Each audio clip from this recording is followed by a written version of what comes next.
function. So, but I'll explain that in a minute. We're just going to give a couple more minutes.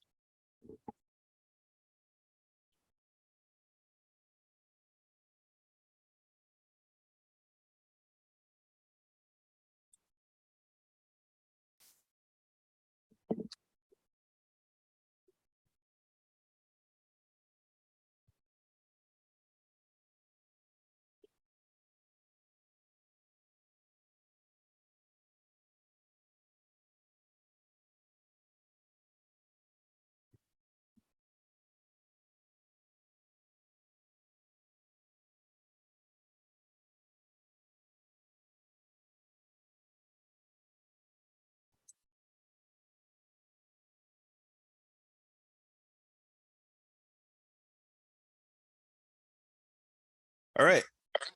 I think we're ready to start. Sorry about that. Yep. All right, Councilman Cohen.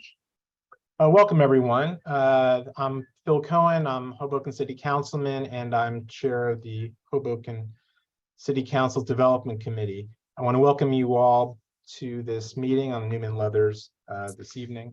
First, I want to say something about the last community meeting that we had a few weeks ago in December. First, to the members of the public who attended, I want to apologize to you for you spending the time at that meeting, to be joining us, to be on an issue of significance to our community, and to you who took the time to be there with us. It was disrespectful of your time and of the importance of the issues that this project takes, and I regret the fact that your time was not respected. To the professionals who were there, to the clients who paid for them to participate, you have many other clients and many other jobs. I apologize to you and to the Director Brown and to the staff of the City Council. I'm sorry, of the Development Department, the Community Affairs, the folks who attended. I apologize to you as well. And I have been given every assurance that our new platform will prevent that from happening again. I trust and expect that that'll be the first and last time that will happen. So with that, again, I sincerely regret that it happened, and I would like to welcome you to what promises to be a more productive and important meeting than the last. So what's going to happen today is we're going to be hearing from Director Brown. He's going to be introducing the speakers this evening. John Nastasi, the architect, who is going to talk about the plan. I believe we're going to see a video that was created that we tried to present last time from the tenants, which will show a perspective from the tenants. There will be an opportunity for questions and answers at the end, and Director Brown will go through all that. So hopefully there will be an uninterrupted presentation where you'll get to see the vision of this project. It is a project that has been on the books in various forms for quite some time. Hopefully we're in a position where we can present the current vision in a way that the community, the neighbors, the city council members who are participating can understand. I see that Councilwoman Jabour and Councilwoman Fisher are here today, and I welcome them. I want to acknowledge their being here as well. And with that, I'd like to turn it over to Director Brown, who will be introducing our speakers this evening. Thanks very much, Director. Thanks, Councilman. I appreciate that. And good evening, everyone, and Happy New Year. Thanks, Councilman Cohen, for the introduction. My name is Chris Brown. I'm Hoboken's Director of Community Development, and we're here tonight to learn about the latest updates for the Neumann Leathers redevelopment project. We're going to hear from a representative from the Neumann Leathers arts community very shortly, as well as the project architect, John Nastasi. Just a couple of housekeeping items. I touched on this before the meeting formally started, but there's no chat, no written Q&A function during the meeting. So please raise your hand if you have any questions. And after John Nastasi's presentation, we'll allow everyone to speak in order. And if for whatever reason you're unable to say anything during the meeting, maybe your audio's off, maybe you have something going on in the background, feel free to email me directly, and I'll respond to you promptly either after the meeting or during the meeting if possible. My email is cbrown@hobokenNJ.gov. That's cbrown@hobokenNJ.gov. So of Director course, Brown, just one quick thing. Councilman DeFusco is in the room. He should be promoted to being a panelist. And I wanted to welcome Councilman DeFusco as well. Councilman DeFusco is promoted. Thank you, Director. No, thank you. So of course, as Councilman Cohen mentioned, this is a do-over from last month's interrupted meeting. So I'm going to be very brief with the background of the project. So I'm going to quickly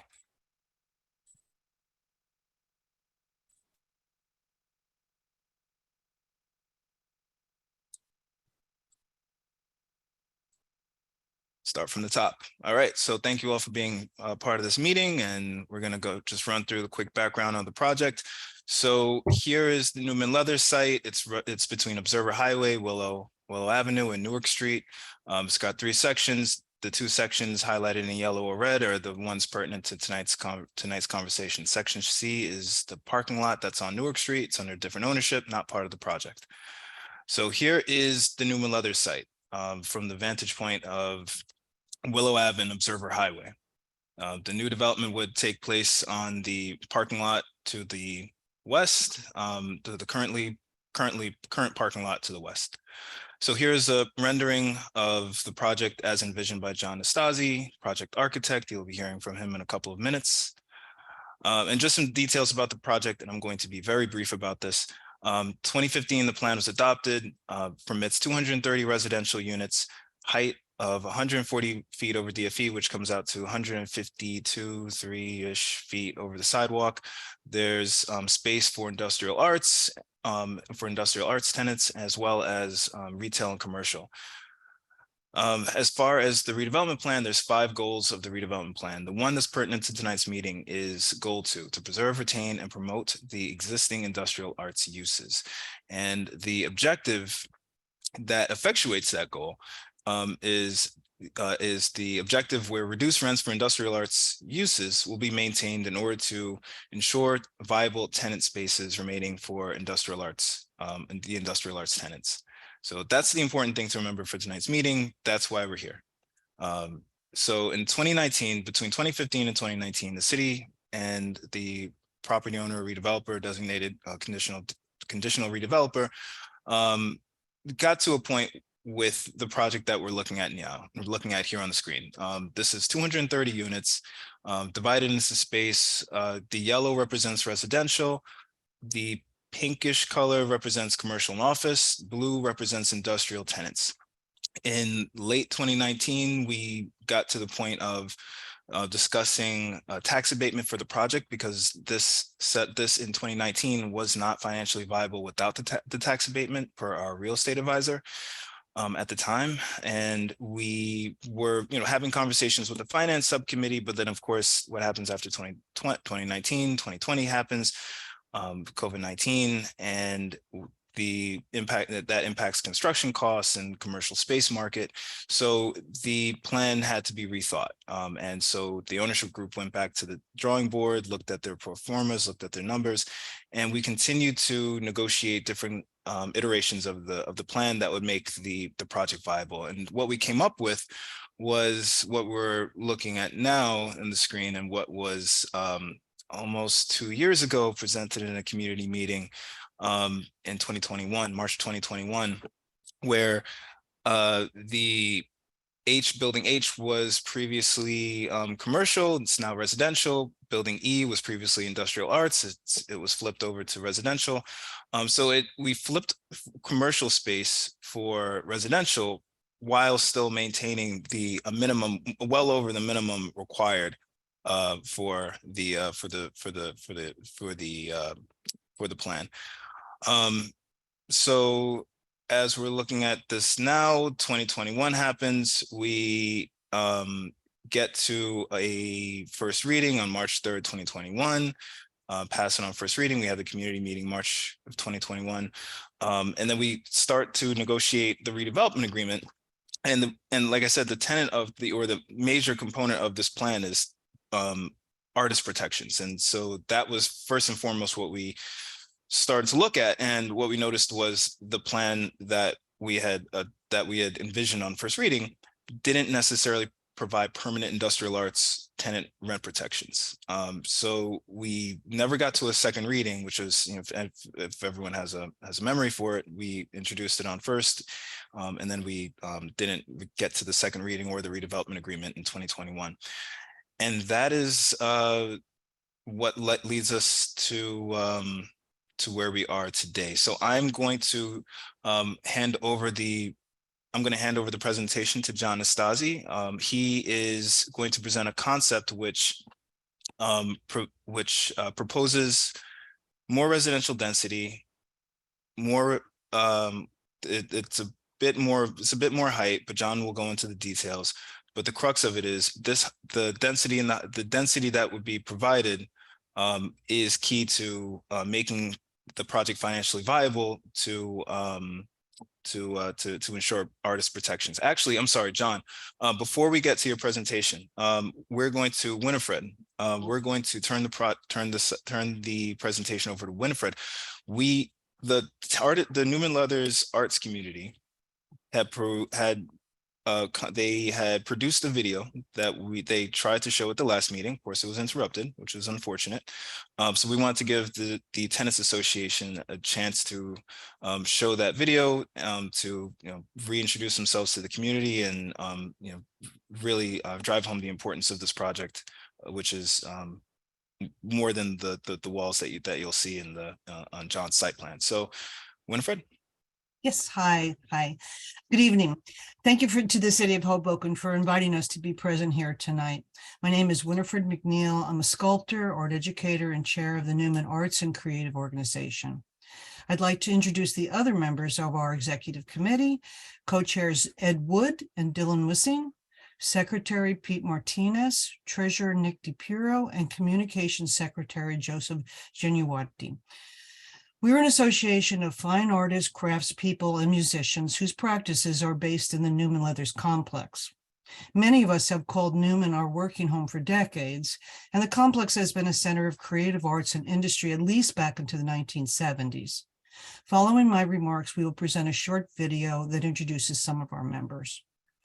Within the walls of Neumann Leathers are fine arts and ceramics facilities, architectural services, recording and rehearsal studios, musical instruction and entertainment spaces, and fine clothing and craft businesses, enjoyed by both the citizens of Hoboken and patrons from around the world, bringing employment, commerce, prestige, culture, and diversity to the Mild Square City. More information on our group is found at newmancreatives.org.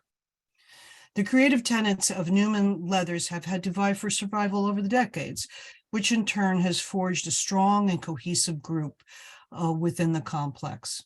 We're grateful to the City of Hoboken for recognizing the important value that our group brings to the town, and feel optimistic about working with ownership to craft a more permanent and protected creative community at Neumann. Since 2019, we have met frequently and communicated regularly with the City Planning Department, their outside professionals, and with members of the ownership group and their architect to ensure that the needs of creative tenants are addressed in this future project. Issues such as studio relocation logistics, the size of future tenant spaces, cooperation in the selection of future incoming tenants, and establishing permanent rent-reduced protections for our creative community, as envisioned by the redevelopment plan.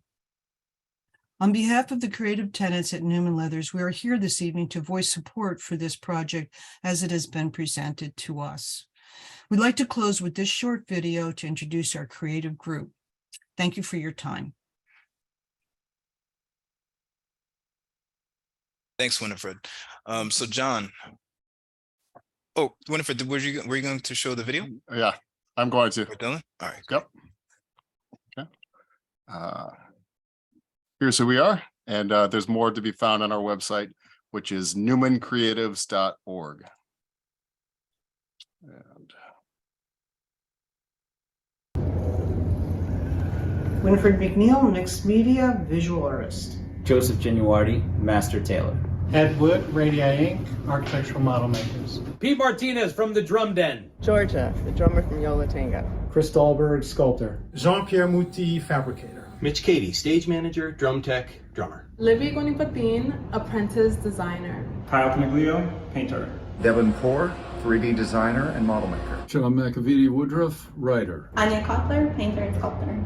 Alan Camlet, owner, operator, Hoboken Recorders Recording Studio. Diego Chavez, photographer. John Shimkus, architectural model maker. Lisa So, artist, painter. Sarah Reaver, costume pattern maker for Broadway and off-Broadway. Lyle Heisen, drummer. Rod Shepard, audio engineer, educator. Jody Fink, artist and psychotherapist. Patrick Keith, musician. Daniel Neumann, board game designer and architectural model maker. Mark C., owner of Deep Sea Studio. Cameron Duncan, photographer. Josh Barch, drummer and recording artist. Chelsea Maniello, painter.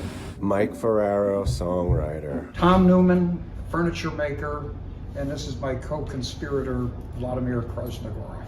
Cooper Anderson, music producer. Alex Sharella, architectural model maker. Jean-Paul Picard, photographer, fine artist. Jada Fabrizio, painter. Andy Burton, musician, music producer, recording studio owner. Glenn Morrow, Bar None Records. Tim Pete, architectural model maker. Lindsay Sanchez. I'm Brendan Masters. We are in a band called Emergencies. Illinois artist. Dylan Wissing, studio drummer and video producer.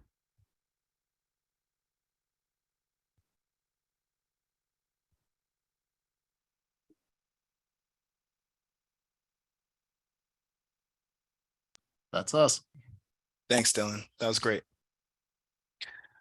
All right. And now I think we're ready for John Nastasi. Thank you, Chris.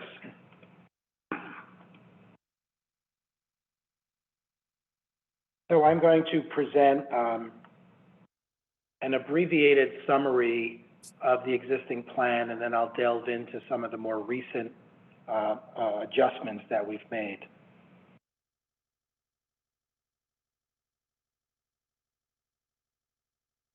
So for anybody who's not aware, the Neumann Leather Complex is approximately 3.75 acres of prime real estate on the southern edge of the city of Hoboken, and it's made up of a cluster of buildings, a series of older brick buildings, some infill buildings, and the majority of the property is a somewhat open parking lot.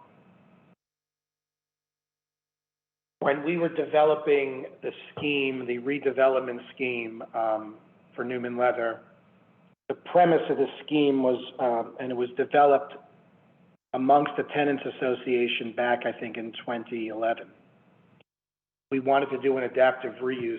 We wanted to preserve as many of the old buildings as possible, and then carve out some space for newer development that could sit side by side with the adaptive reuse. So it was what Tom Neumann used to call back in the day the hybrid scheme. It was part adaptive reuse, part new construction, and it was a counterpoint to a national developer trying to come into town and just level the property. So we, as a bunch of students, tenants, artists, we developed a scheme that would combat the mindset that you just tear all this stuff down. The premise of this scheme is that we're building this complex around two things. Around a center courtyard where the community and the artists can congregate, but we're also building the scheme around the industrial artist community. So sort of like a duality. It's a public people space, but it's also a compound of artists and industrial businesses. So the premise is that circled around this courtyard, there would be 4 entries. There's the west entry on Grand, the north entry on Newark, the east entry on Willow, the south entry on Observer Highway, and it's clustered around approximately 34,000 square feet of urban plaza, a courtyard which we will flank with retail uses, food uses, and it becomes sort of an arts compound. It's important, especially at the southern edge of town, that we try to be as sustainable and resilient as possible. So this 34,000 square feet courtyard doubles as the city's next resiliency park. It's a park that collects 110,000 gallons of stormwater during a storm event, but instead of being a park with grass, it's an urban courtyard with reused brick and artist uses. So it's a courtyard and it's an industrial park. So this open space is flanked by future retail uses. The thinking is that as you enter the four sort of portals into the courtyard, you are enveloped by food uses, arts uses, retail, and then you have this great community of spaces. And the premise or the main space is depicted in this rendering that we produced several years ago that shows it's a view looking west towards Grand Street from Willow, and you could see the retail in the ground.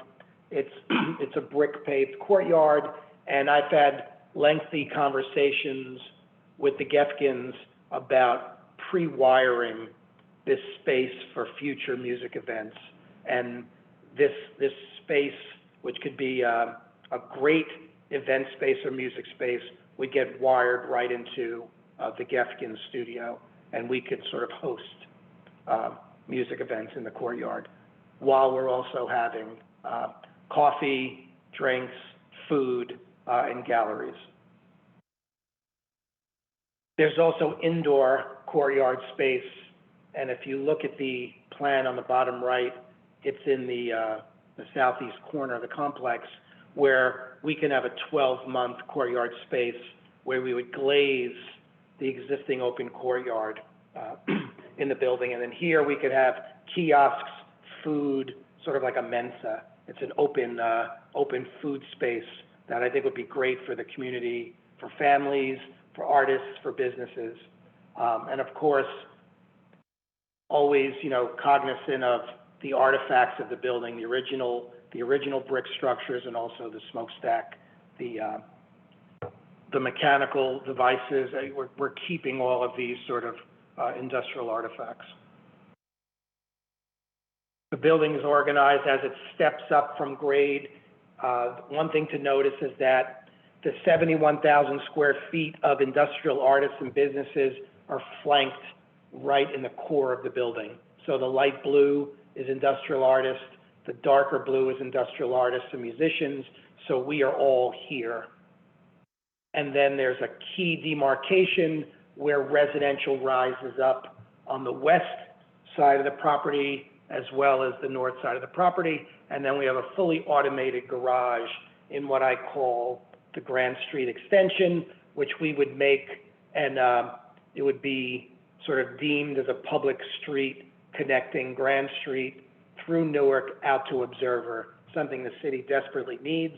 It also becomes a great court for us to have our lifts for our automated parking garages, as well as our residential entry and residential lobby. My thinking is that the residents coexist here, the artists coexist here, and it's sort of a happy kind of juxtaposition. Organized, separated by sound, uses, but still kind of vibrant with a coexistence. As the building steps up, over the years, we've had a series of negotiations with our neighbors to our west. I remember having Dev and Monica in my studio multiple times, and one of the things the owners and I worked out was a tapering of the nose of our buildings to the west. So as our buildings approached our neighbors west of us on Newark, we would taper our buildings and open this view corridor for the neighbor down into the courtyard. So we have this kind of beautiful moment where the neighbors look across the Grand Street extension into this open space and into the retail court. And I thought it was a nice gesture for our the owners of this complex to allow the neighbors extended views. And then as our building steps up, our buildings taper as discussed. Recently, working with the owners in the city, we developed additional massing to comply or meet the requirements of the pro forma, which the city was undertaking, and we've added some additional density stacked along Observer Highway, still tapered to cater to the neighbors, and then some additional density set way back on Newark, 3 stories of residential density here, which would be set back from Newark, and that's the most recent addition to the scheme. The crux of the scheme, all of its sort of conceptual underpinnings are exactly the same. We just tucked some more massing to get additional residential density to support the numerics of the pro forma. So if we look, of course, here's the beautiful Neumann leather seen from Willow and Observer, and some of the early renderings that show the retail at the base, the portal from Willow that enters into the courtyard, and then the residential density that stacks up along Observer adjacent to our neighbor on Newark and Observer to the west. And then this is from the across Willow, from the new development on Willow. This is the portal carving into the court, which I think would be sort of a wonderful architectural intervention that opens that court to the street, but still creates a very protected, a vibrant inner space. This is sort of the type of urban space you see in old sort of medieval cities, where you step into this tight space that opens up for vibrant public place of assembly. The building sits, it's sort of a sculpted jewel that sits on top of a heavy brick base, and the residential component is tucked in on all 3 sides, and you can see our neighbors to the west along Newark and Observer. This is our future neighbor in the old Public Works site. This is the approved massing. So our building is sort of like a delicate jewel that sits in between our 2 neighbors, one to the west and one to the east. And then as you move around the complex on Newark, you see the Grand Street extension and the residential entry on Newark. This is the retail. It's important to note we're lining the south side of Newark Street with retail. I've been a tenant in this building for 32 years, and just the thought of having retail on this side of Newark sounds like a long overdue concept. Our neighbors to our west applaud the addition of retail so that we can have a thriving Newark Street as you come from the path down into the residential neighborhoods. The additional density that I mentioned are these 2 light beacons on top of the building. We have the brick massing that tops out here, and then we have setback from the street and from the Grand Street extension is the additional residential density. The complex, from its inception back in 2011, when we were trying to save the building from demolition, was always a hybrid scheme. It's a place to live. We have retail, we have artisanal vibrancy, and then we have food establishments. So for me, it kind of checks all 4 boxes for sort of mixed-use development. The only other thing I'd like to just show quickly is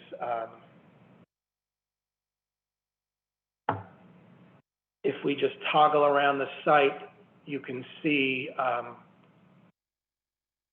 how the complex is sort of like a carved jewel box that allows views for the neighbors into the court You can see the large courtyard, the glazed courtyard, the retail along Newark Street with the light, the penthouse is set back, Grand Street extension. You can see how the residential building is carved, tapered, and set back. And this is pretty much where we're at this point in time.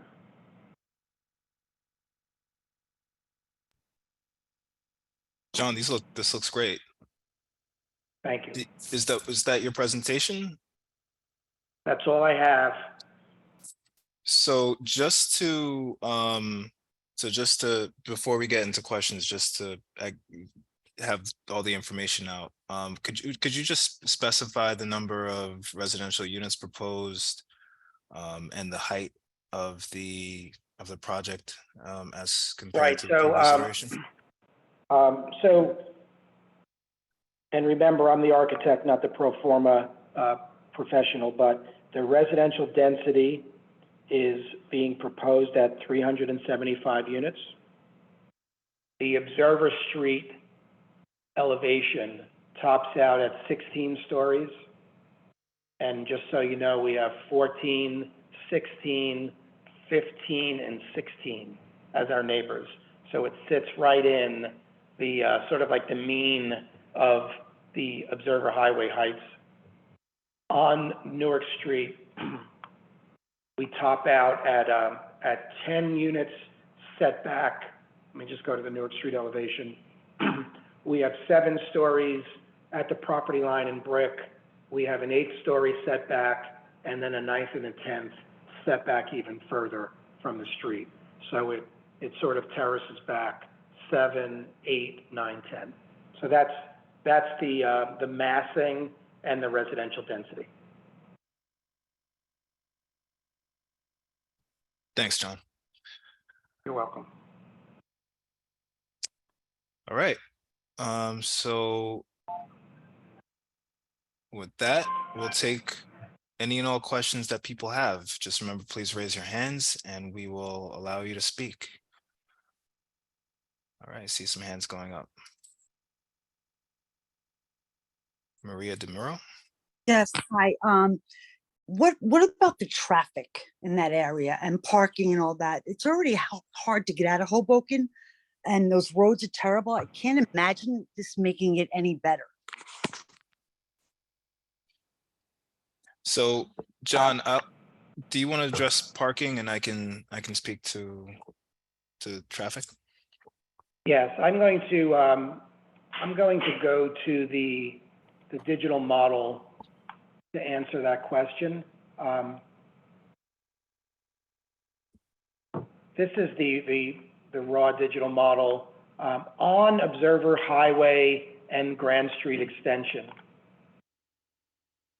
We are carving through a new public street.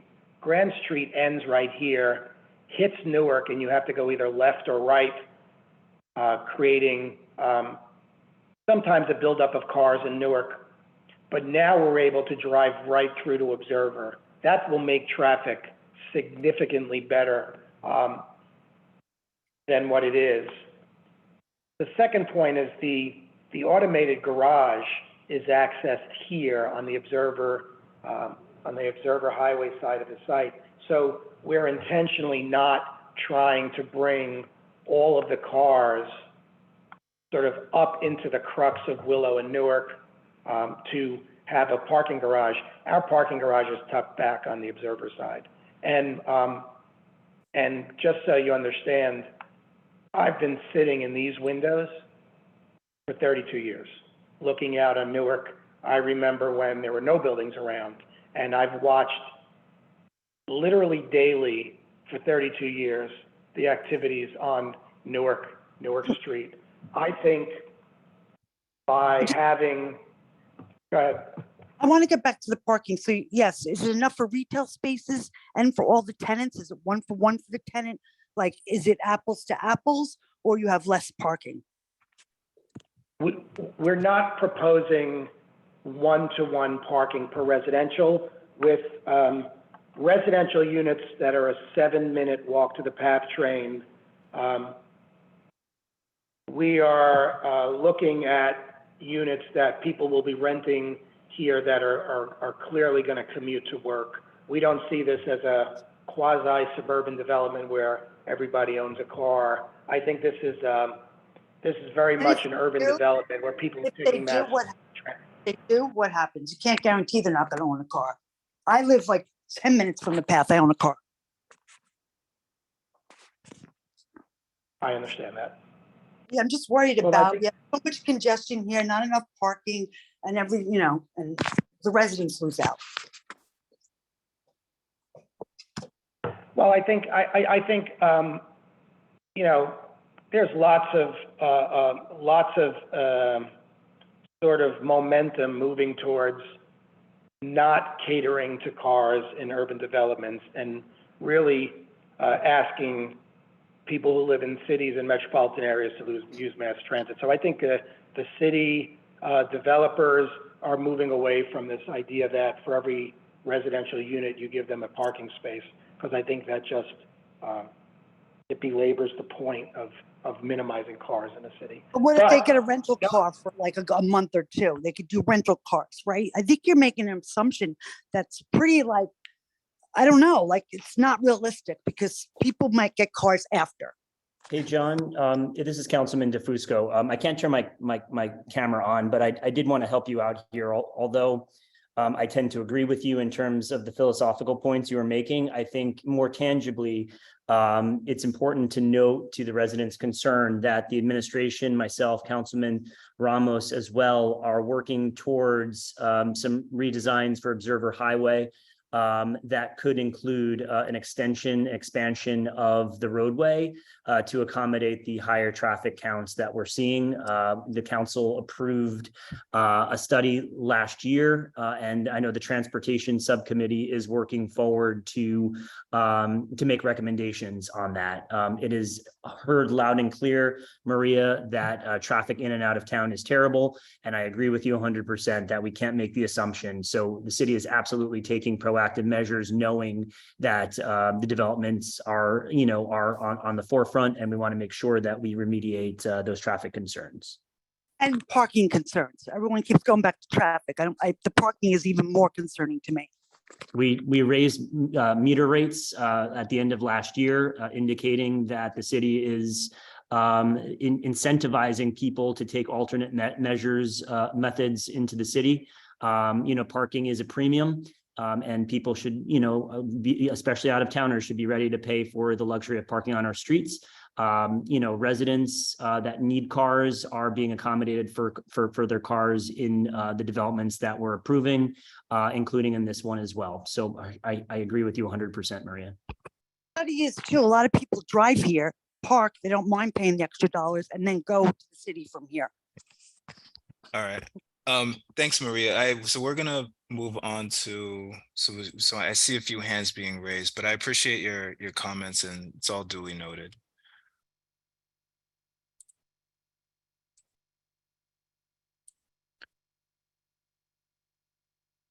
So our next participant who's going to ask a question is David Krempels. Hey, how you doing? Thanks for calling on me, I guess. Just to get a little quantitative with the parking then. 300 units going in, 310 or something. How many spots would it be? We said not one-to-one. How many spots would it be? John, how many parking spots are proposed within the concept, the latest iteration? I don't have the actual number at my disposal right now, but it's an automated system, and I think we were looking at the combination of parking for the tenants, parking for the retailers, not really, but parking for the tenants and parking for the residential use.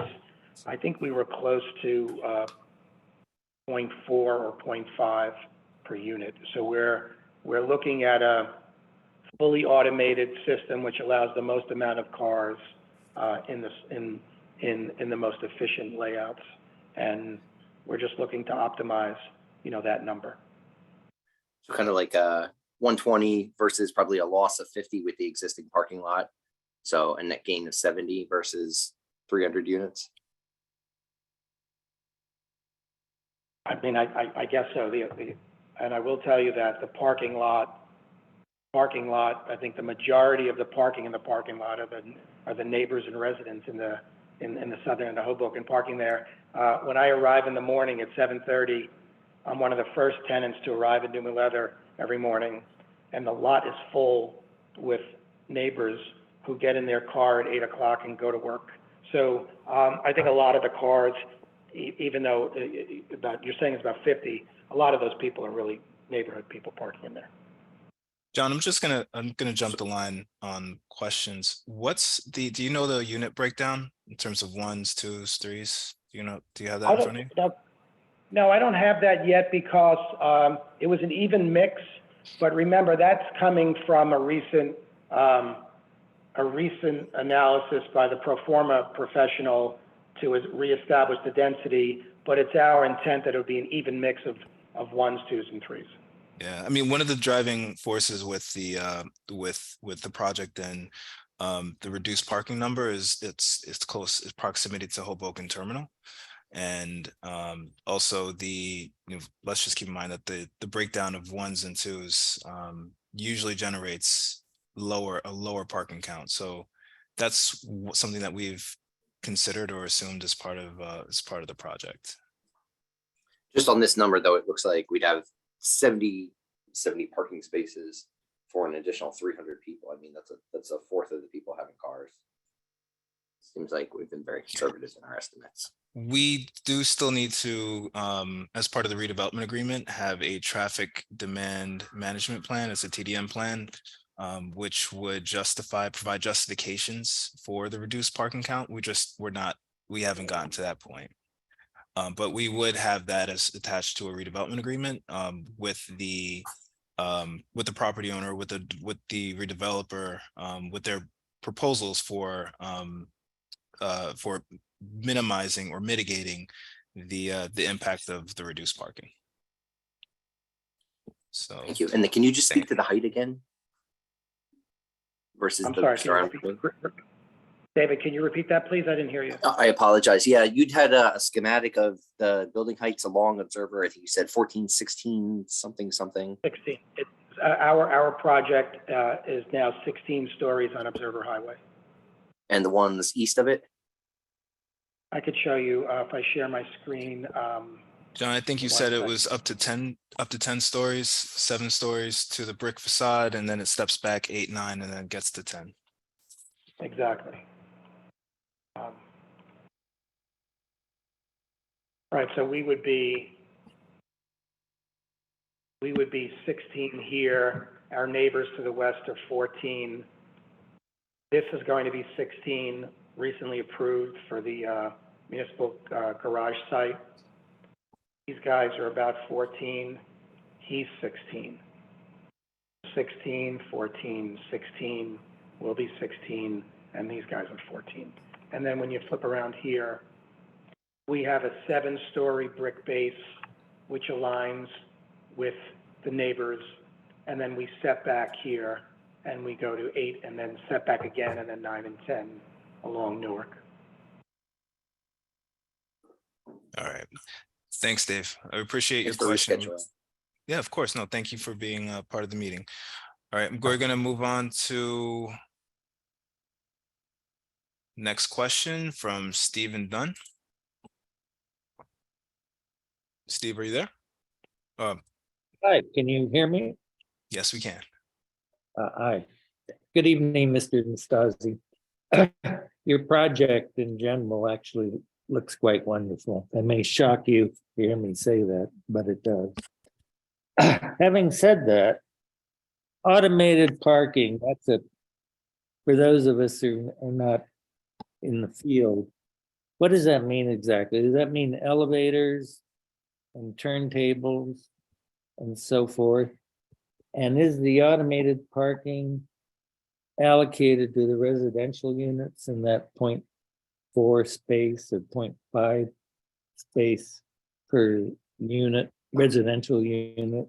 And then the parking for the retail, people come in and out of a different design, or is it all automated? That's number one. Number two, it's a bit late in the day, but I'd be curious, was any economic analysis done of using the 200-year, and I know you know what I mean, parking encumbrance lot on Newark for parking, but elevated parking,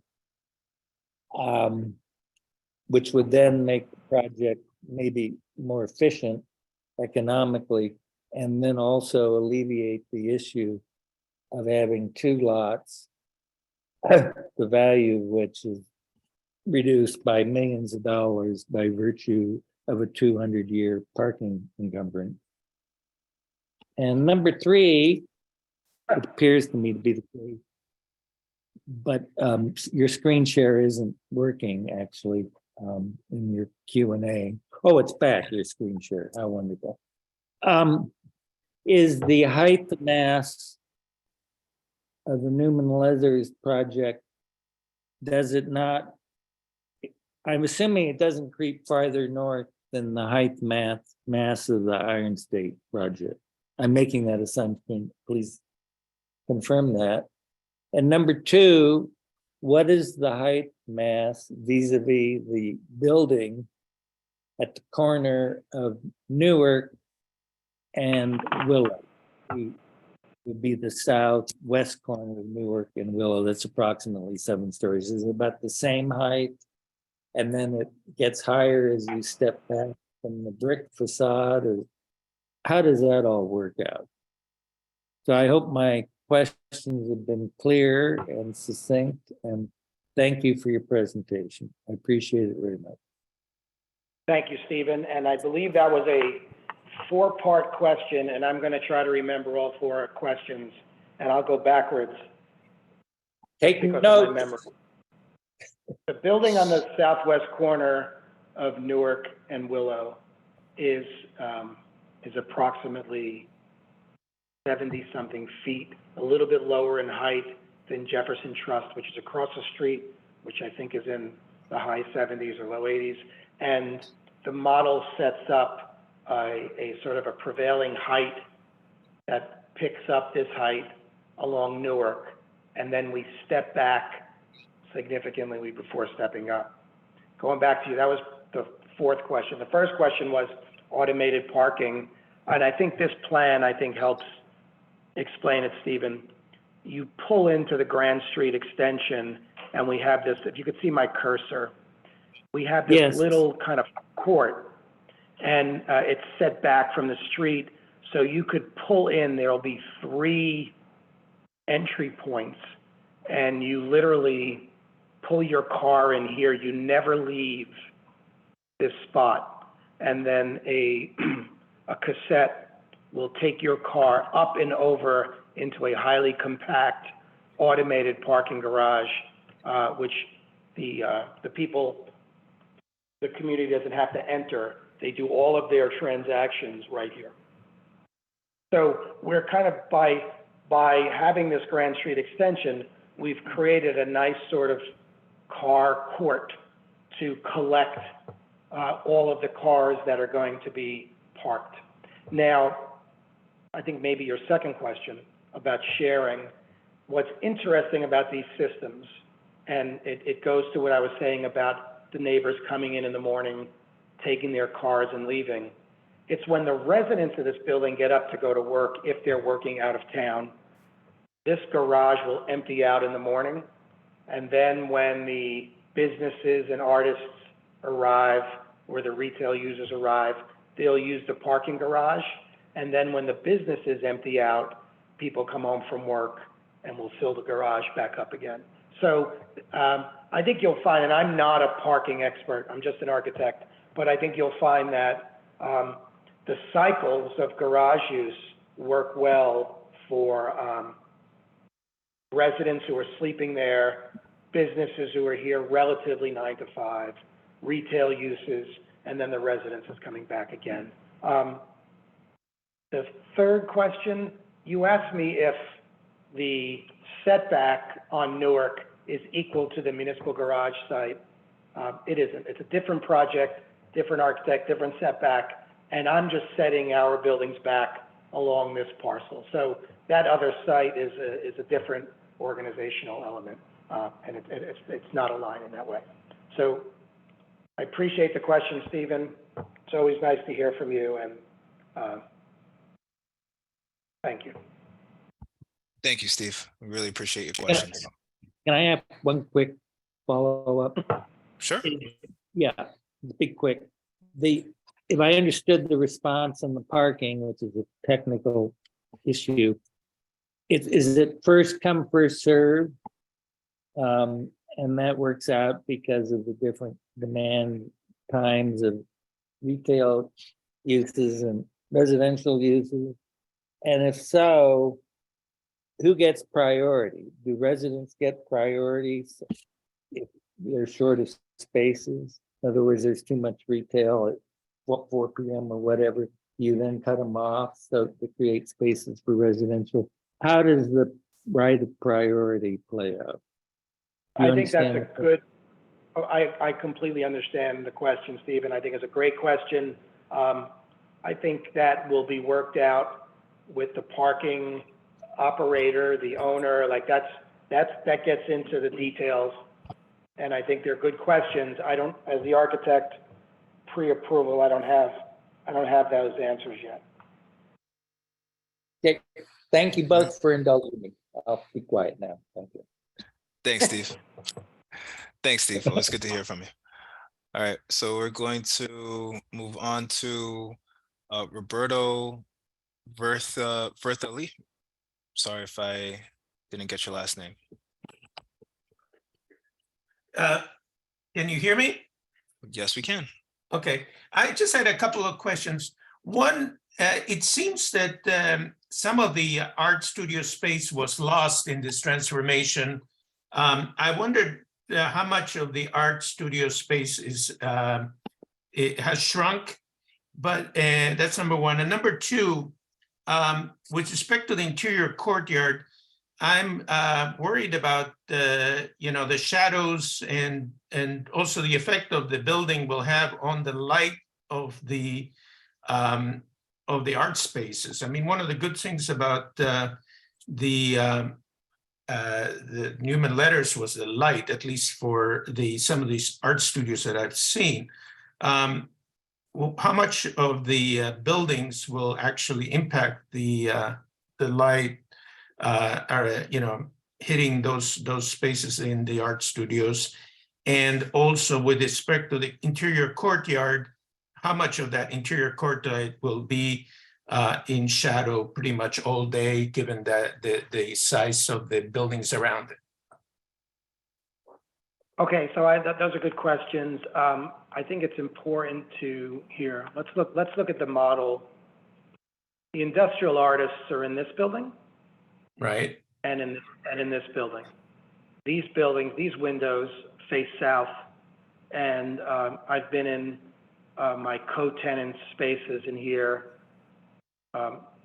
forever, and we all know what that southern light is like in these spaces, and that is unchanged because we're obviously facing Observer Highway. We have people who have east spaces, and you'll have morning light, and then you'll have diffused light throughout the day. As we know, the Public Works garage side is being developed, but we also have north light spaces.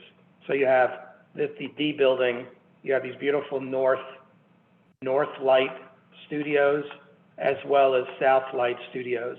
And the light here will be relatively unchanged because of the courtyard to the right, and the height here is matches the existing height of the neighbor.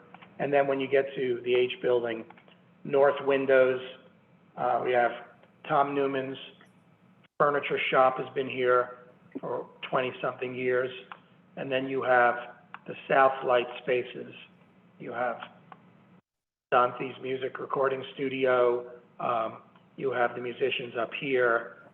These are all southern light spaces. My office is on 2, and the southern light there is really nice and be relatively unchanged.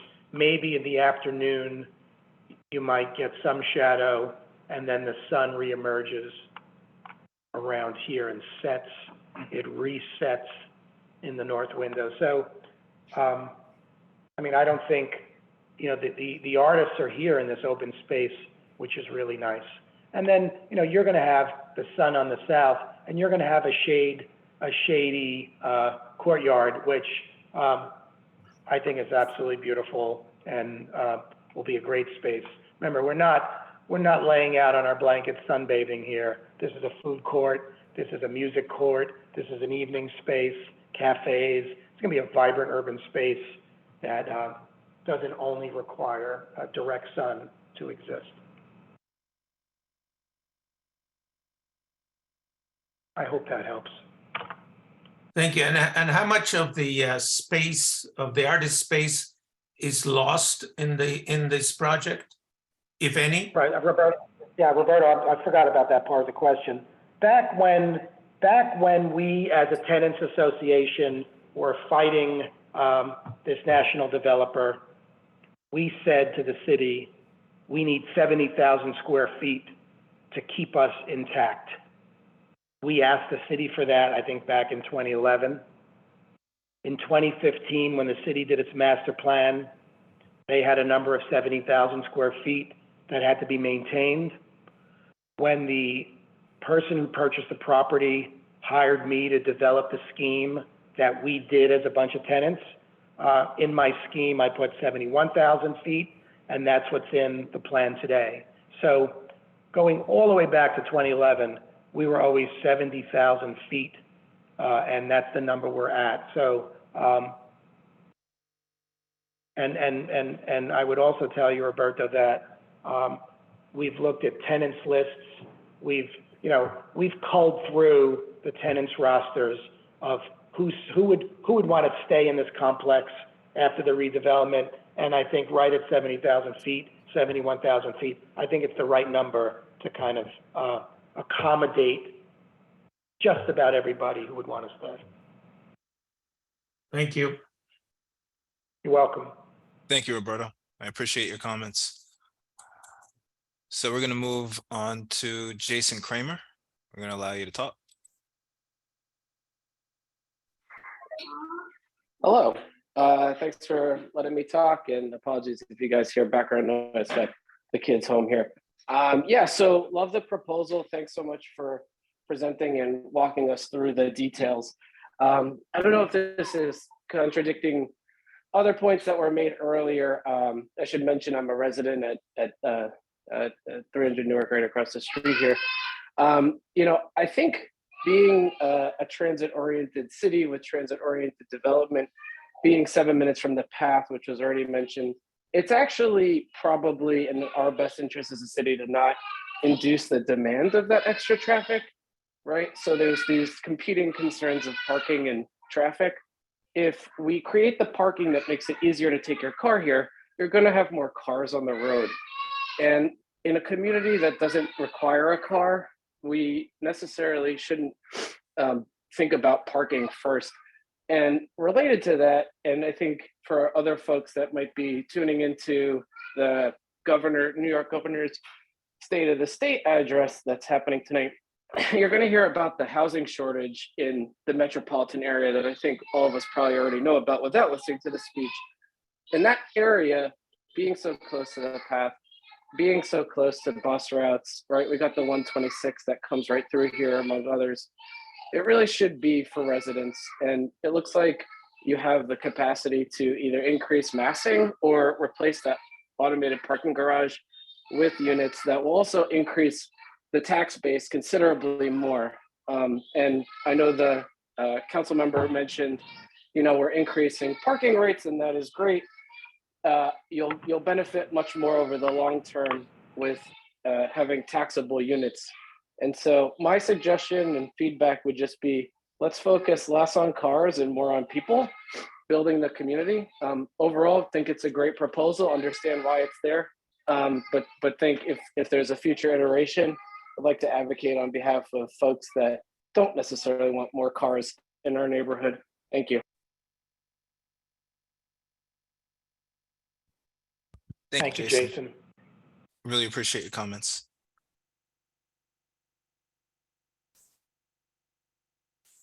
All right, so the next speaker is Cheryl Fallick. We're going to allow you to talk. Hi, good evening. I'm actually the time that you brought me on is perfect because I do have some piggybacking comments on the last speaker. I think that my questions might mostly be for Director Brown, but I'm not sure. So good evening, Director and Mr. Nastasi. I have a few questions. Get out your pencils. So maybe I can get some quick answers. Most of these are fairly quick. The first one is it contemplated that this building will be piloted? The second question is involving the industrial tenants, and I want to underscore that I, as a resident of Hoboken, greatly appreciate that the city included tenants in the discussions on this development. It's not generally what we do in the lead up with things. We have some discussions on protections going on right now, and the most impacted people are not being included and won't be until after the fact. But in the lovely video from the Neumann Leather Tenants Association, I take it that not all of the tenants were included in that short vignette. Is whatever the protections are they covering everybody that is a current tenant? And if so, is it a rent control sort of schematic, meaning the rents will be set where they are with a sort of step up over time? Or is it an affordable sort of rent being set for tenants? And if that's the case, is there means testing? I know that's a long sort of drawn out question, but I am curious. I also am curious about since we haven't approved the redevelopment agreement, I brought this up at a previous council meeting. Will the redevelopment agreement include source of income? I know it's state law, but there's absolutely no reason why it shouldn't be in our redevelopment agreements. And I know that credit scores are never listed in our redevelopment agreements. It just says qualified tenants. Will we contemplate setting a baseline? In other words, not permitting requirements for residential credit scores to be over a certain amount. 750 is ridiculous. And certainly for the affordable units, that's insane to require that kind of credit score. Also, since we are putting some kind of protections onto the industrial, oh, and by the way, curious about what will become an industrial tenant vacate of their own accord, not pushed out, what happens to the controls on their studio space? And have we contemplated any kind of even marginal protection for the residential units that aren't designated as affordable? Everybody knows what's happened to the, in quotes, luxury rental space in Hoboken over the last years, with tenants getting outrageous increases anytime the market permits. And it seems that maybe we could build something in while we're protecting the industrial to maybe protect those future tenants who won't have the benefit of rent control protections. I will underscore, since so many people have talked about concerns about parking, it is proven, many people who are experts in parking, and I'm certainly not, but there's plenty of studies that have shown that the longer somebody stays in residence in an urban environment, the more likely they are to give up their cars. So it would probably behoove the city and our so-called sort of environmentally urban planning view to create a situation where people aren't getting gouged in any regard, including, you know, for the non-affordable residential. And I do want to underscore that even though it's a YIMBY talking point, that we have a housing shortage. Actually, what we have isn't a housing that's affordable shortage. So massively building is not necessarily going to solve any housing shortage. I don't have a car, but I, for one, you know, am sympathetic to people who work in New Jersey or who have family out in New Jersey. We are in urban, we are right, you know, right on the Hudson River, right near New York, but we don't have a mass transit system like anywhere near what the 5 boroughs have. I think that's all of my questions. Oh, one last thing. Do we have a breakdown on the affordable housing? Because the HUD regulations permit studio or 1 bedroom. Generally, what's been happening a lot in these developments are that we get no 1 bedroom apartments and we only get studios. And has there been any consideration to that? I have my questions written down if you can't remember, but if somebody would, you know, if you guys are paying attention, maybe I can get some answers. Thank you. I think I wrote down like 8 of the 10. So I'm gonna try. All right, so starting from the top, yes, this project does contemplate a pilot. I breezed over that in my presentation just for the sake of brevity. I mentioned it in the December meeting, but of course we didn't really get that far. And like I said, so I apologize if that detail was missed. But yes, the project does contemplate it would contemplate a pilot. Obviously, we'd have to negotiate the pilot. We have to go through the fiscal analysis study. We'd have to go through we have to put together a pretty large package to before city council is able to vote on that. And you know, we're not sure if we're going to do the pilot after the redevelopment agreement or with the redevelopment agreement. That's all sort of next step. But in how this project works in terms of keeping artists in the building, keeping the artist space at reduced rent levels in perpetuity, that's the pilot is necessary. It has to be a pilot. Without a pilot, the project doesn't work. Without the pilot, it doesn't the space for the industrial arts at reduced rents is not feasible. So that's where we're at. In terms of rent stepped up, yeah, I can't I think the number is something between 21 and 25 to start for per square foot for the reduced rents for industrial art space. Years ago, in 2019, we had a real estate advisor that evaluated that the comparable square footage for the comparable uses, industrial arts uses. That's a hard definition to qualify throughout the market, but with equivalent uses, it goes to about 30. In 2019, it was about 33, 35. I don't know what that square footage would be today, but the dollar amount that we're starting at in this scenario, and I'm sorry if I'm misrepresenting something, but I think it's 21 to 25, 21 low end, 25 on the high end. I'd have to look back at the notes specifically to tell you the exact dollar amount.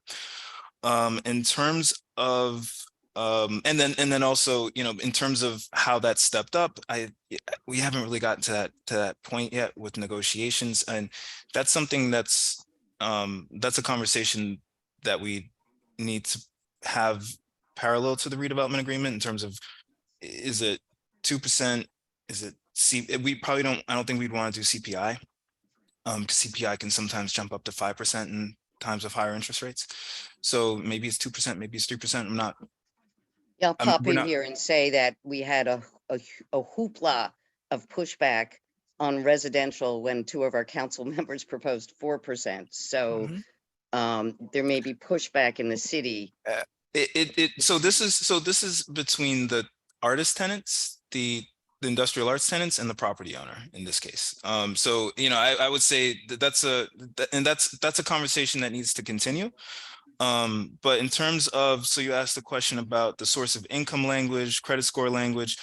That's a separate, I would say that's separate and apart from what we're talking about tonight. I will just give you the quick answer is yes, that language will be in future redevelopments moving forward in terms of protections for Section 8, people that are on Section 8 vouchers.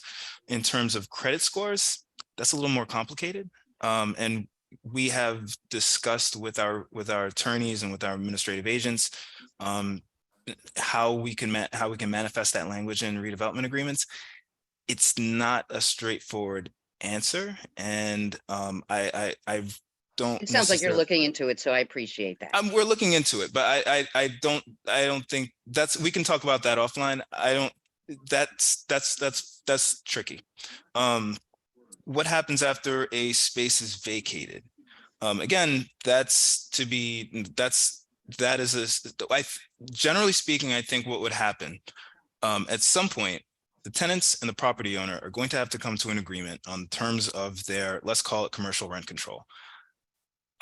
That is something that would have to be agreed to by the tenants, and it would probably be affixed to the redevelopment agreement, or it would be affixed to, or it would have to be executed at time of building permit or construction, or yeah, I'd say probably building permit and planning board or planning board. It would have to be maybe part of the planning board packet.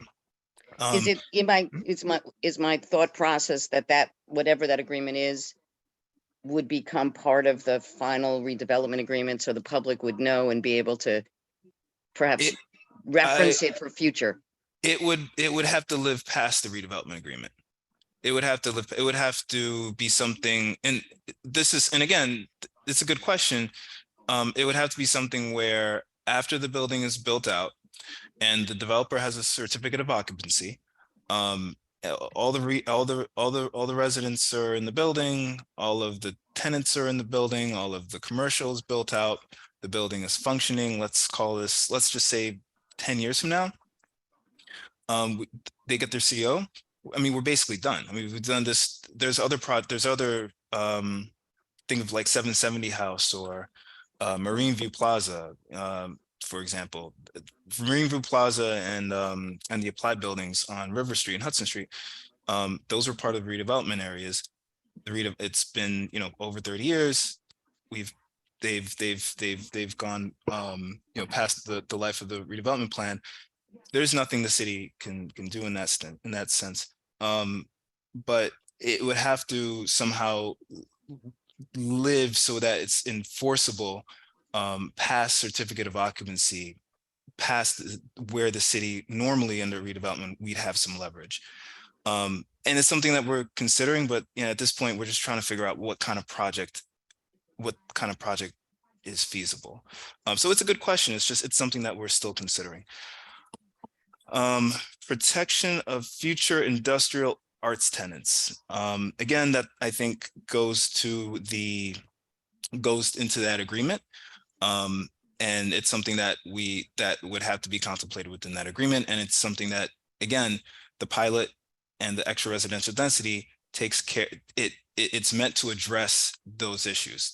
The project that was presented to the community 2 years ago didn't necessarily provide those kinds of protections. The project that that John is presenting now with a pilot, yes, conceptually it would. And in terms the of residential non-rent protected units. The residential, I'm sorry, say it again. So I had a question, since there is some kind of contemplation of protecting the commercial tenants, if the city would be open to negotiating some kind of nominal protections on the non-rent controlled, in quotes, luxury units, in light of what we've seen happen to our non-rent controlled residences in Hoboken in the last, post-COVID, with the 20% and 40%. And I piggyback that on to the whole parking thing. If I know I was babbling, but if you can do your best to mitigate transients, which isn't the developer's preference, but if you can do your best to mitigate transients, you have less need for cars. And we did see in the last year, literally non-rent controlled properties where tenants, our residents, were getting 20, 30, and 40% rental increases. And I was just wondering if there was any discussion on some kind of nominal protections for those renters, or do we want them to be perpetually transient? That's a good question. And it's something we can consider and something we can discuss with the redeveloper moving forward. Yeah, so it's a good question, and I can get back to you. I think we'd have to discuss that more in detail. Okay, great. Thank you so much for indulging me. No problem. You know what? You had a question on the breakdown of affordable units. Yes. That's governed by UHAC, not HUD. And it's would be as per UHAC, regarding the number of studios and 1 bedrooms. That's guided by UHAC. And it says or, that's why I was asking. It's studios or 1 bedroom. So I think that the city could negotiate on we don't want them all to be studios. Yes, point well taken. Thank you. Thanks, Cheryl. Thanks for your comments. So I'm going to move on to the next speaker, who is Rafael Amida.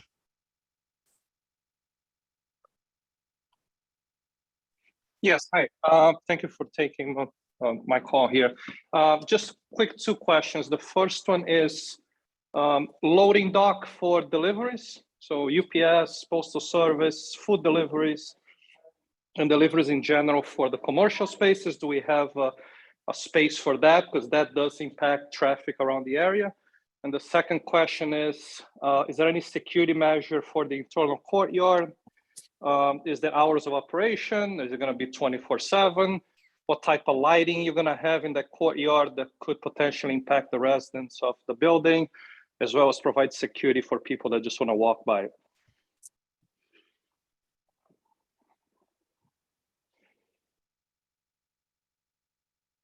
John, do you want to take that? Yeah, I can take that. I think that's an excellent question. I'm going back to the ground floor plan, and if we start with the industrial artists, we have 3 freight elevators at the north, the east, and the south of the building that will be upgraded and rebuilt. So we will continue to use the 3 freight elevators, which I think, if you've been in Neumann Leather, you realize how valuable those freight elevators are to the workings of being here. We have loading here. You could see truck loading on the Grand Street extension right here. So we're looking at truck loading, ground floor, handicap, loading docks, freight elevators throughout all 4 sides of the building. And the lighting will be state of the art. It'll meet all codes. It will not spill onto neighbors, and it will provide. I'll tell you one thing. Having been here too long, it will provide a much nicer environment than we're used to on Willow, Observer, and Newark. That's here right now. Is the 1 loading dock that you guys have sufficient for all the buildings, or do you think we could possibly have trucks parked on the streets, impacting the traffic pattern for the different buildings that we have on this project? We have 4 loading docks, not 1, and on the west side, a truck can back completely into the building and off the street in order to unload. So, and each of the loading docks will allow trucks to back in off the street. So if you've been around Neumann Leather, you'll see the loading docks allow trucks to back in so they don't block traffic. So Rafael, I think we'll be okay. And if anything, there'll be just a substantial upgrade from what's there now. Okay. Thank you. Thank you. Thanks, Rafael. Appreciate your questions. The next person. Actually, I see Councilwoman Fisher, you have your hand up. I'm going to, I don't have to give you permission to speak. You can ask. Thanks. Thanks. I just want to follow up on the last question about the loading docks. John, can you walk through them again? This has been, I think you may know that this is always an issue that I raise about trying to make sure that loading, drop-offs, deliveries are accommodated on site and not in the public right away. So can you walk through again, like where does Fresh Direct, when they're delivering 8 times a day, whether it's whoever's ordering it, where do they park to deliver, with a big box truck? Okay, let's go, thank you. Let's start first with industrial artists. There are existing loading docks that have been here close to a century, and a full box truck can back in on Newark, back in on Willow, back in on Observer, and then load directly into freight elevators. And, the Model Smith, Radii, Tom Neumann, these guys have been using these freight elevators for decades. And I remember my first project with Model Smith with Carol, 20-something years ago. Carol had a model of the freight elevator in his shop so that he could put a model of the furniture he was making inside the model of the elevator to make sure he can get the pieces he was building out the elevator, out the loading dock. So this is an industrial complex that caters to industrial uses. We're fine.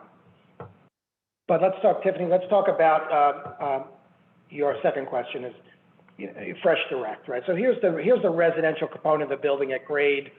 We're carving through our private property to make a Grand Street extension.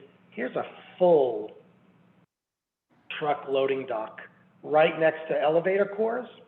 So you could back a truck in and go right into the elevator and load the building. So you have a full loading dock, not unlike what we are building at 38 Jackson. And it's also not unlike what you see in the back of ShopRite, where those trucks back off the street so their nose is not sticking on the street when they're unloading the truck. So this is all done sort of. But where, yeah, maybe a different, if you don't mind. First of all, thanks for pointing out the other loading zones. As everyone knows, I live at the Hudson T. We have a giant circle in front of 2 residential towers that have 525 units. And if you go by at any time between 8 in the morning and probably 9 or 10 at night, the circle, which is all a fire lane, is filled with UPS, FedEx, Amazon Prime, Fresh Direct, and you have 7 or 8 trucks all day there, almost every single day. So where is that volume of literally everyday deliveries? If you're talking how many units, 325, something like that? 375. Yeah, so you're roughly talking almost 80% of the units at the Hudson T. Where is that 80% volume of all your everyday delivery trucks plus all of your everyday Ubers, Lyfts, Uber Eats, et cetera? Where did they go? Well, I remember if you look at what I call the Grand Street extension, yeah. This is a major car court that is carved through the Neumann Leather property, and the width here is substantial. So you have a full truck bay with a loading dock. You can pull over and load into the residential lobby, and at no point are you blocking traffic on Newark or Observer. So it's this kind of, yeah. Go ahead. So 2 things. One is there is residential over to the right, where the purple shaded area is. There's residential above that. Do they have a different lobby or is it the same lobby? You have, the residential building has 3 lobbies. If you're walking from the path, you have a fob entry residential lobby that you just buzz yourself in and go up. Yeah. If you want to be by a concierge, you come through the west entry, which is also the opening into the courtyard, and you have a much more substantial lobby. And then you have the north entry coming from Piccolo's. You go through this little alleyway and into this residential lobby. So you can come up in multiple places. And is there, so the Grand Street area, I mean, is it something that we should think of it more as like almost like the Hudson T has its like traffic circle, as opposed to it being an extension of Grand Street, really just being the drop off area to accommodate the delivery area to accommodate this building, like residential drop off? You know, if someone, go ahead. Yeah, I think that's a great question, and I think we probably need to sit with sort of the city's traffic czars, and like John Jar would be a great person and say, on behalf of the city, is this better as a public thoroughfare for the city, or is this better as a traffic calming device to pick up all of the deliveries? Because remember, you also have FedEx, you know, for these buildings and for our neighbors to the west, they're parking right on Newark Street outside the bollards all day long. So this could be like a neighborhood collector for couriers and deliveries. Or but just, that's a great question. It's what I would say a little bit differently. First of all, who owns this piece of property? Is this city, this extension, is that it's a private? It's private property. The Neumann Leather owners own it, and it is currently the part of that parking lot. Yeah. Yeah. So one of the things, and we talked about this in, you know, other developments over time, like big, large scale developments. And actually in the redevelopment, the not the most recent redevelopment plan for Elcor, but the one under Mayor Zimmer that had the multiple buildings, was making sure that all loading and deliveries could be accommodated on the actual footprint on the private property and not in the public right of way. So whether it's a, you know, a lobby, you know, entrance or a traffic kind of circle or whatever. And I feel like on buildings that are this big, that should be a requirement. And so I would argue it's less of a John Jar thing. And I think it's a conversation with the city about, if we have that requirement, it really, for such a large scale development, we can't ignore the fact that, you know, delivery trucks, Amazons, et cetera,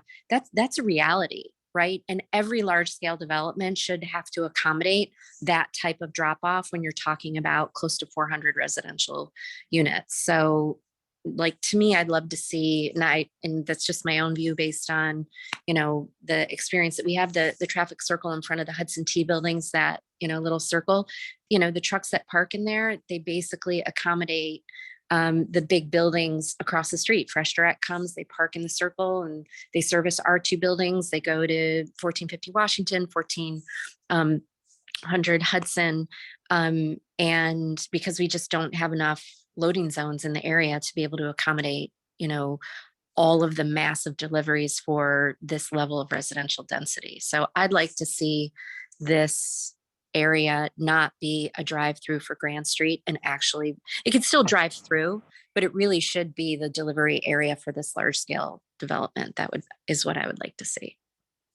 I think it's a good point. I think it's an excellent point, actually. Thanks, Councilman. Yeah, I agree. That's a good observation. I appreciate that. Thank you to actually the person who spoke just before me, prompting the questions about loading, because we don't always think about it. So I'm glad that he raised that. Director, if I could just jump in real fast. I know we're almost at time here. First of all, thank you to John Estasio, all the professionals, City Hall, Mayor Bala, Director Brown, your office has been hard at work. This has been an iterative process for as long as I've been on the council, starting in 2016, and actually predates a year before I was on the city council. I've worked extensively with the buildings in the neighborhood, 300 Newark Street, 415 Newark Street. I know there's a representative from the neighboring building, the old school, converted school building. What's important to me as the representative of this neighborhood on the city council is that the immediate residents are good with this. And I've spoken to a number of condo associations. I've spoken to a number of residents in all of these buildings and asking the same question. The importance of this Zoom meeting was to encourage participation, right? Like if we did it in City Hall, only a certain number of people can get out of work or get away from the kids to participate. So I just want to make sure that there's no immediate residents that have any further feedback or questions or concerns that we can address. I, for one, think that this project is going to bring not only significant beautification to the neighborhood in regards to what the streetscape is going to look like and the adaptive reuse of historical buildings. It's going to do something that no other development that I can think of in a major metropolitan area is doing, which is holding on to its makers, creators, artists, and innovators. In perpetuity, not just for 5 years or 10 years, for all of time. And this creative kind of culture, this creative community is really what's important to, sorry, my bell is ringing. What's really important to the future of Hoboken. Can you get that? Yeah, thank you. Give me a second, guys, I'm sorry.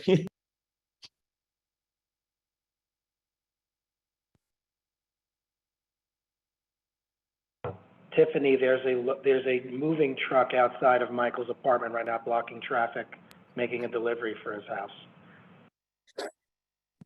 Sorry, guys. This is also the benefit of doing something on Zoom, right? Is that you get to see all of the inner workings of my kitchen. All right.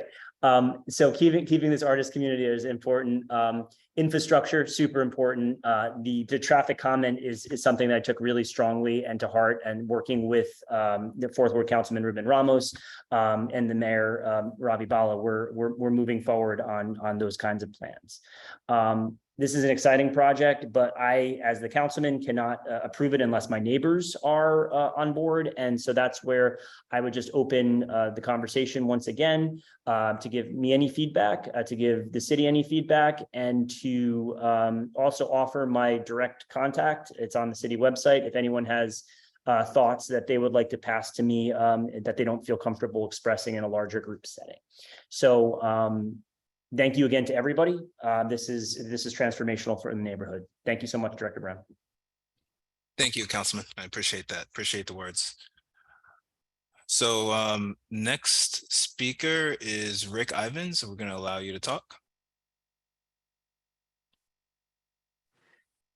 Hello, thank you. Just a quick question for me.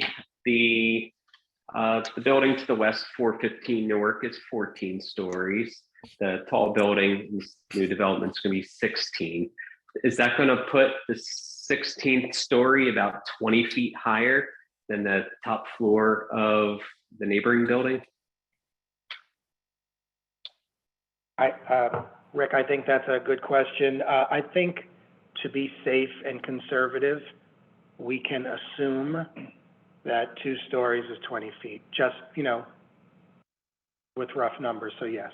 And remember, Rick, we are tapered at the nose to cater to the views of the 415. I remember Monica and Dev really requesting that from your building here at my studio. Yeah. So yes. I live where they used to live. Well, that's good. All right, thank you. Thank you.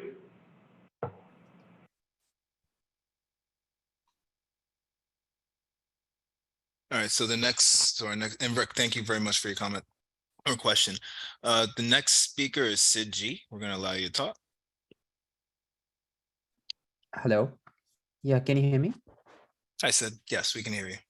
Hi, yes. Hi, I live in actually the residence, which is on Newark Street, right behind Section C, 300 Newark Street. My question was like, what is the agreement with Jefferson Condo Association regarding the parking spaces? That's question one. And then the question two was, what's the height of Section C and G that will cast a shadow? Do we have a projection of like, in the winters, like how the sun actually projects a shadow onto the 300 Newark Street building behind it? Those are my two questions.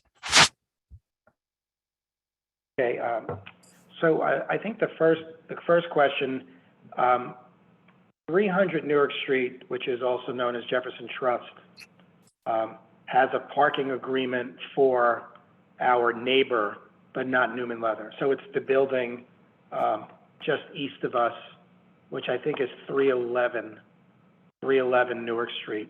So Jefferson Trust has a parking agreement for that open parking lot, and it doesn't have anything to do with this application. The building directly across from you, Sid, is an empty, the lot is an empty lot, and it's not part of this application. Oh, so that's section C, because I'm referring to some outdated plan. I assume section, I'm seeing this map and it says section C and G on it. Yeah, it's privately owned by somebody, and it has nothing to do with this plan that we're presenting tonight. So any buildings like that face Newark Street? Are there any buildings that are going to be developed on that side apart from that will cast a shadow on Newark Street? Yes, we will be building buildings in the parking lot of our property that will cast a shadow on Newark Street, yes. And do we have like projections of the shadow? What's the angle? How many floors would be covered by a shadow in the winters? Do we know that? Can we have a look at that? Sid, I think all of that can be calculated. I think all of that can be calculated. Jefferson Trust is about 80 feet high, and when it was built, I lived in there in 1987 when it was first built, and it was the tallest building around when it was built, and it cast a shadow on Newark Street. So it's interesting how, as time moves on, how everything becomes relative. Yes, the buildings we will be proposing cast a shadow on Newark Street, and if I can give you the math of the shadows if you need that information. So yes. Yeah, how do we get that from you? How do I get that from you, sir? I can communicate through Chris Brown and Councilman DeFusco. Okay, I'll email Councilman DeFusco. Thank you. You're welcome. Thank you, Sid. Appreciate your questions. All right, so the next speaker is Manuel Rivera Soler.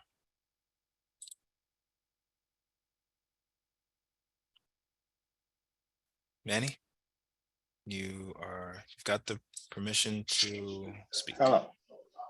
Can you hear me, Mr. Director? Hey, Manny.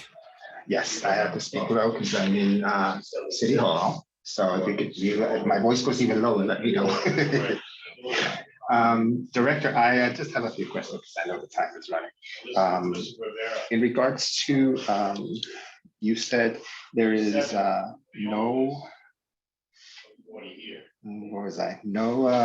direct deal with having it, the property, or rather the negotiation with, oh my God, I lost my place. Forgive me. So yeah, no protections for the industrial and the artist ventures. Is that what I heard before from you were asked the question? Yeah, I think you're yeah. So the city's not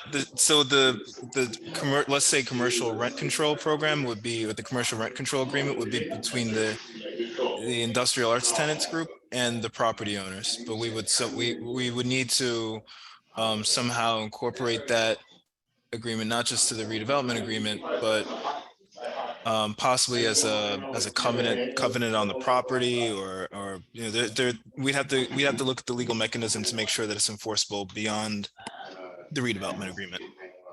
Yeah, and as well as no determination on the pilot as well, right? The pilot program. No, I mean, the pilot is conceptual. It's at the moment, it's just math that, you know, our real estate, we've hired a real estate consultant to verify the numbers that the developers have given us, to see if the project is feasible with or without. And our real estate consultant has agreed and recommended that a pilot be attached to the project. But again, this conversation that we're having now is just about the parameters of the project, the kind of a design, what would the project look like, and once we get into the nitty-gritty of the redevelopment agreement, we would also be looking at what kind of a pilot is necessary for the project. I appreciate that answer. Yeah. Okay, so then in the parameters again, I would just like to, because a prior person had mentioned in regards to cars and parking and residents or residential renters, I believe the city and the developer would do well for the city and for the residents of Hoboken, regardless if you have a car or not, or you're going to buy a car, to always take into consideration both sides, meaning parking space, parking within the complex if there's going to be any. It's this, you know, a while. I kind of forgot, I lost my train of thought. So that's a statement, really. So I would hope that you consider that. And Mr. Nastasi, I was in a meeting with Mr. Travell, who said to give you heck. He didn't say heck, but because he was not in the meeting. He's not part of this project. So I will just ask you this: what is the bike elements? Where are the bicycle lanes going to be, more or less? Would that be part of speaking about this now, or no? Manny, did you ask about bicycles? I'm trying to hear. No, bike elements. Like where are you gonna be bike lanes? Where are you gonna have bike racks? Yeah, Manny, there are bicycle racks in the courtyard, on the sidewalks on all four sides, and there's bicycle storage rooms inside the building. So this will be a bicycle-friendly development, and we also will put in a request, hopefully through Councilman DeFusco, for a city bike location, you know, in the courtyard. I think it'd be a great city bike hub as part of the city's network. That's fantastic. Now, in regards, I know you're the answer to this basically, but in the whole complex, now in regards to ADA compliance, the courtyard, which I looked at it, when you did the rendering, for persons with disabilities, if you're coming into that courtyard, it's going to have the proper in the entrance. Which way did they enter that is my question, because I completely lost. Right, Manny, the courtyard is 100% ADA accessible from all four access points. So we'll be fully accessible and compliant for obvious reasons. Yeah, I knew that the answer was going to be that, but it had to be asked because I didn't hear anybody else ask it. Okay, Mr. Nastasi, my last question, and this is the one that we always love to spar on, is again, the building, how much original brick you said that we were going to keep, or meaning the original buildings, and where do you start new? Is it the new upper floors, or how much brick are we going to keep? Manny, we're not keeping bricks, we're keeping buildings. So buildings, of course, but you know what I mean. Yeah, we're keeping between you and me, sir. We're keeping the O building, which is a reinforced concrete building with a brick facade on Newark Street. We're keeping the brick buildings on Willow. We're keeping the brick buildings on Observer. And it's only until we get to the parking lot that we start taking a building down. I think the H building is coming down, and then we're going to completely reconstruct its facade. So this is a major adaptive reuse, and restoration projects, definitely. Yes, I appreciate it. And when I meant brick, I meant that between architect and non-architect. No disrespect to the buildings, of course, and to the people there. So just that for the record. No Okay, disrespect taken. yes, thank you. And I appreciate, Mr. Nastasi, you answering the questions. I appreciate everyone from last meeting had come to this meeting. And thank you, Director Brown, and everyone for the helpful information. Hopefully we can do it, or we can get more input on it in the future if possible. Thank you and good evening all. Thank you, Manny. Thanks, Manny. Thanks for your questions.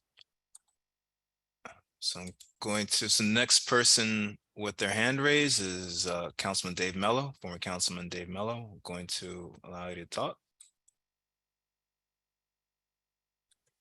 Councilman? Yeah, good evening. How are you guys doing? Good, how are you? Good.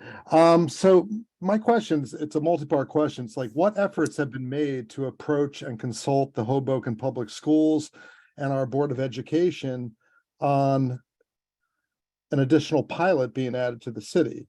Pilots are not going to provide any new funding to the Hoboken Public Schools, but they will inevitably provide new students to the Hoboken Public Schools. So I'm wondering what has been done for outreach in that regard.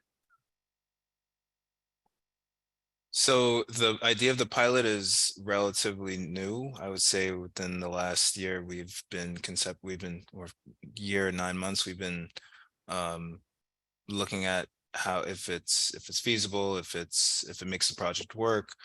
We haven't gone very far with this analysis. And this is why we're here today, to see if the concept even works, see if this project even works, because we're essentially adding more residential units in height. So, you know, this is the necessary conversation to have. But in terms of the pilot, and you know, Councilman, you know this, you've been through the process with 770 House. The city would have to. Sorry?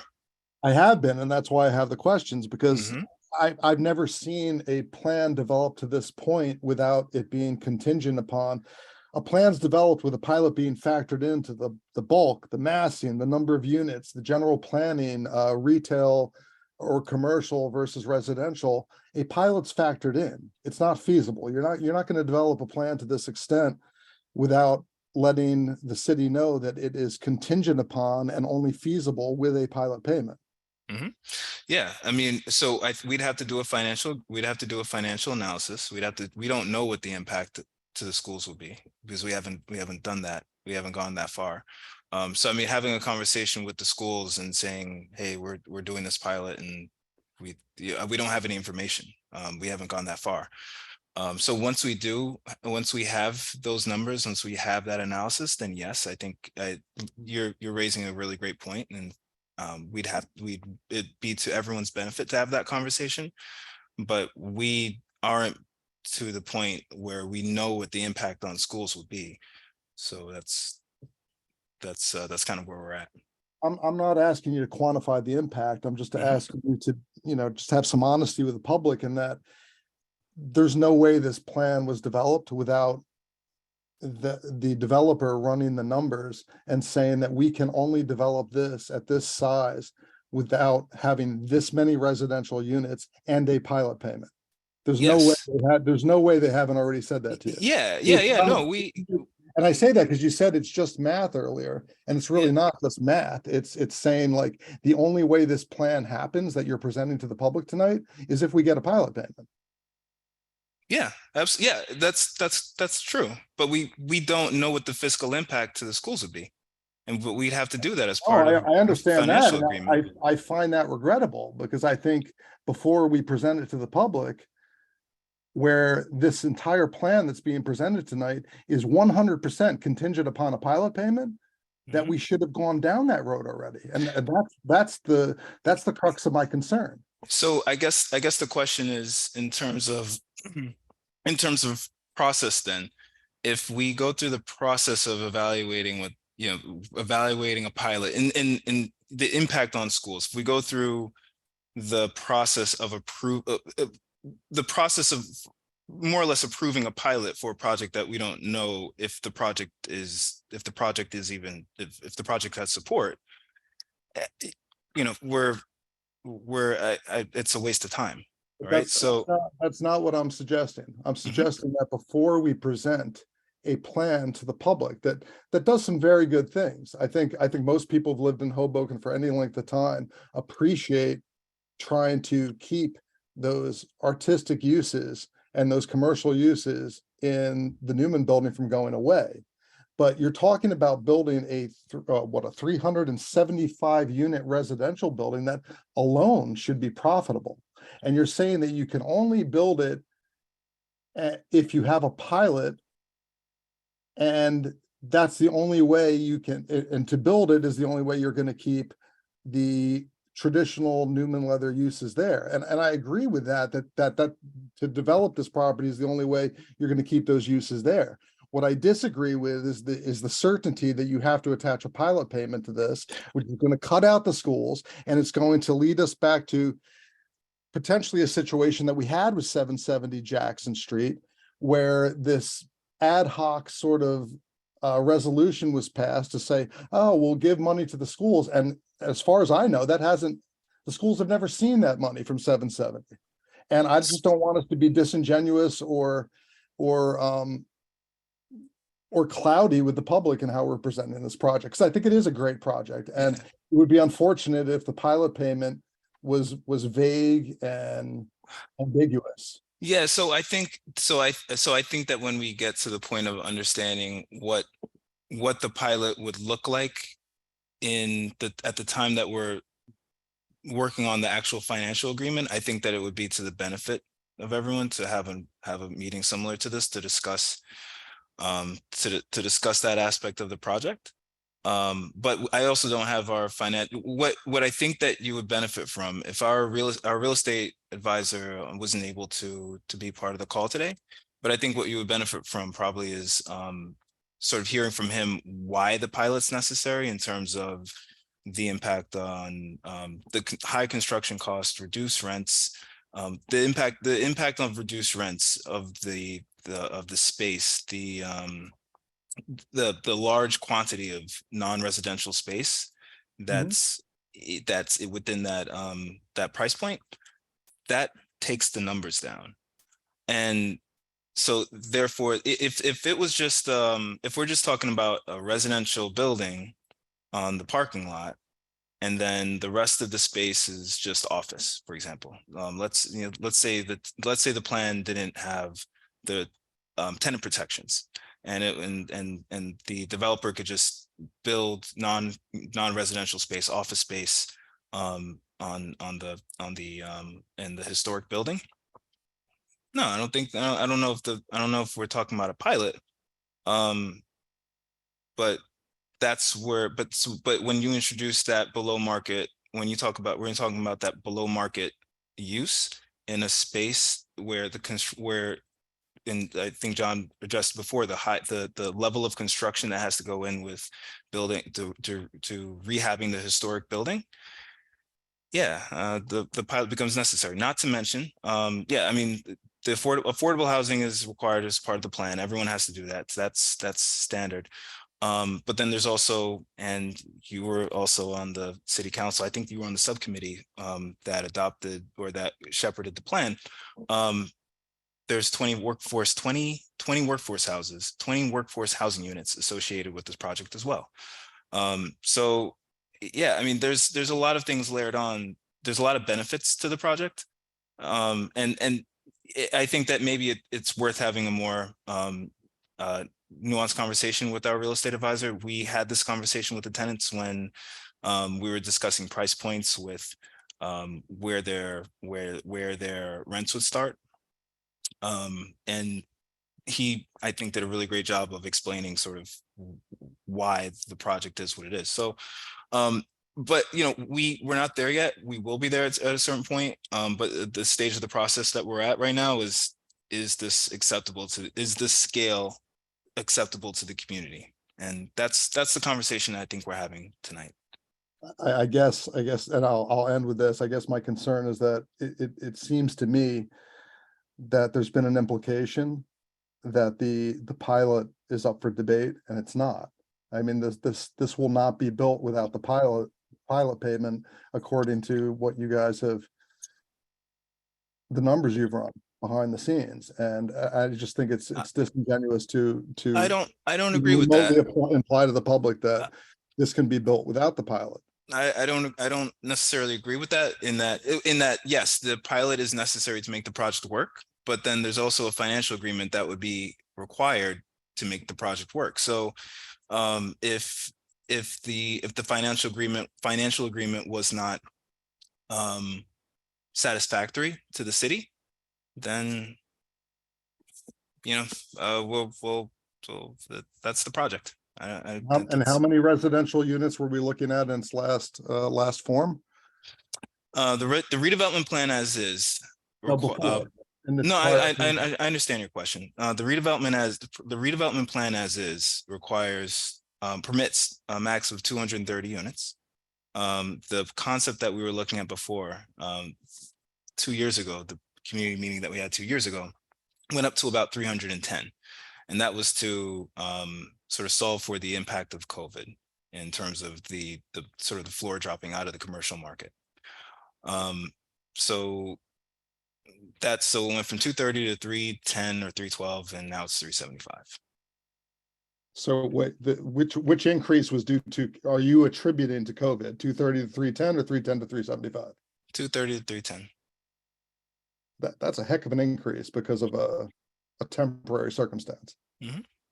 And I guess I'm having a hard time getting my head around how that increase, a massive increase from 230 to 310 units, wouldn't allow us to avoid having a pilot payment. And I'll end with that. I don't want to keep other people from. Sure, I appreciate it. I appreciate your comments. Look forward to continuing the conversation. Absolutely. All right, so next person with their hand up is Paul Presenzano.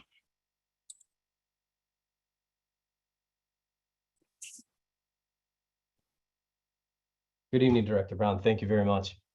I noticed, and maybe the architects can comment on this. I was looking at the Grand Street, which it's a pretty cool idea. I like the plan overall. But what's interesting is it looks like it narrows at that point when it hits Observer Highway. And I mean, can we do that? I think if I remember back when we were doing something at 700 Jackson, I think we tried to do something else. The city council had done that. And I think we were kind of slapped on the wrist that we can't do it. So will this be the same mistake we're making back then? Or is this something that we're going to side skirt some rules that, due to, I don't know, special things we're doing?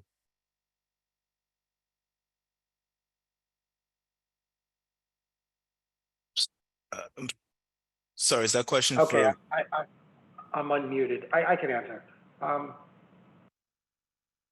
So without knowing what happened at 700 Jackson, this is private property, and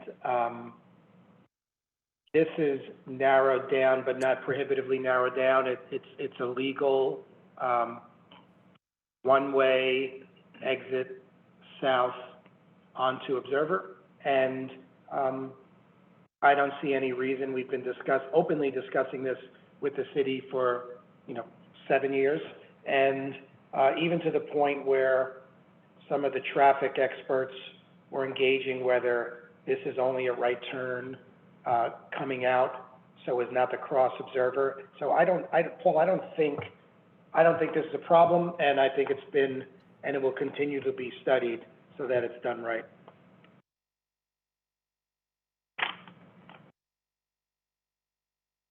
Okay, thank you very much for that answer. I was just curious. Again, I don't want to see, wasted time or wasted money. Thank you, Paul. Thanks, Paul. Thanks for your question. So next question is coming from Dana Magnuson.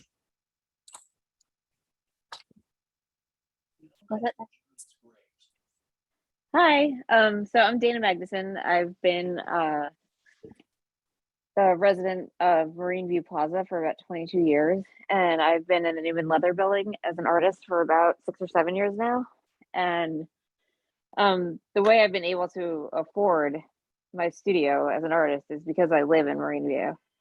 And actually, well, that was the way I was able to get the studio when I was younger. So, and start my art business. So I was just wondering if there would be any way to prioritize the affordable housing that will be in the building for the artists that are in the building as well. I'm just thinking of some of the younger artists that are starting out that are in the building, and if they would be able to have the same opportunity that I had. And that's my question. So that's a good question. And I'm not able to give you an answer, a straightforward answer here, because I think that it runs into state law and in terms of how to advertise and qualify tenants. So we'd, off the top of my head, I think we'd have to create a new waiting list. And that waiting list, and when you create a waiting list, I'm not sure that, I'm not sure how that would be selective to just tenants, and then also, or artists, and what also qualifies as an artist.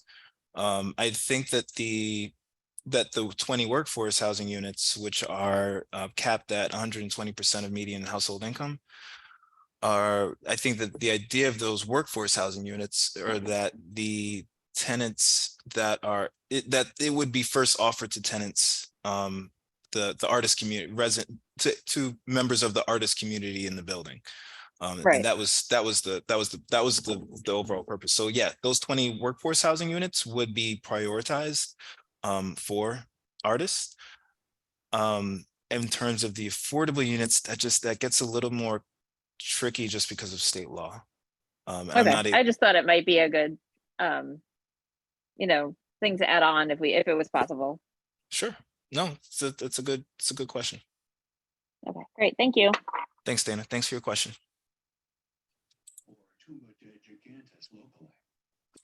And our last question of the night, Ian Hoffman, I'm going to allow you to talk.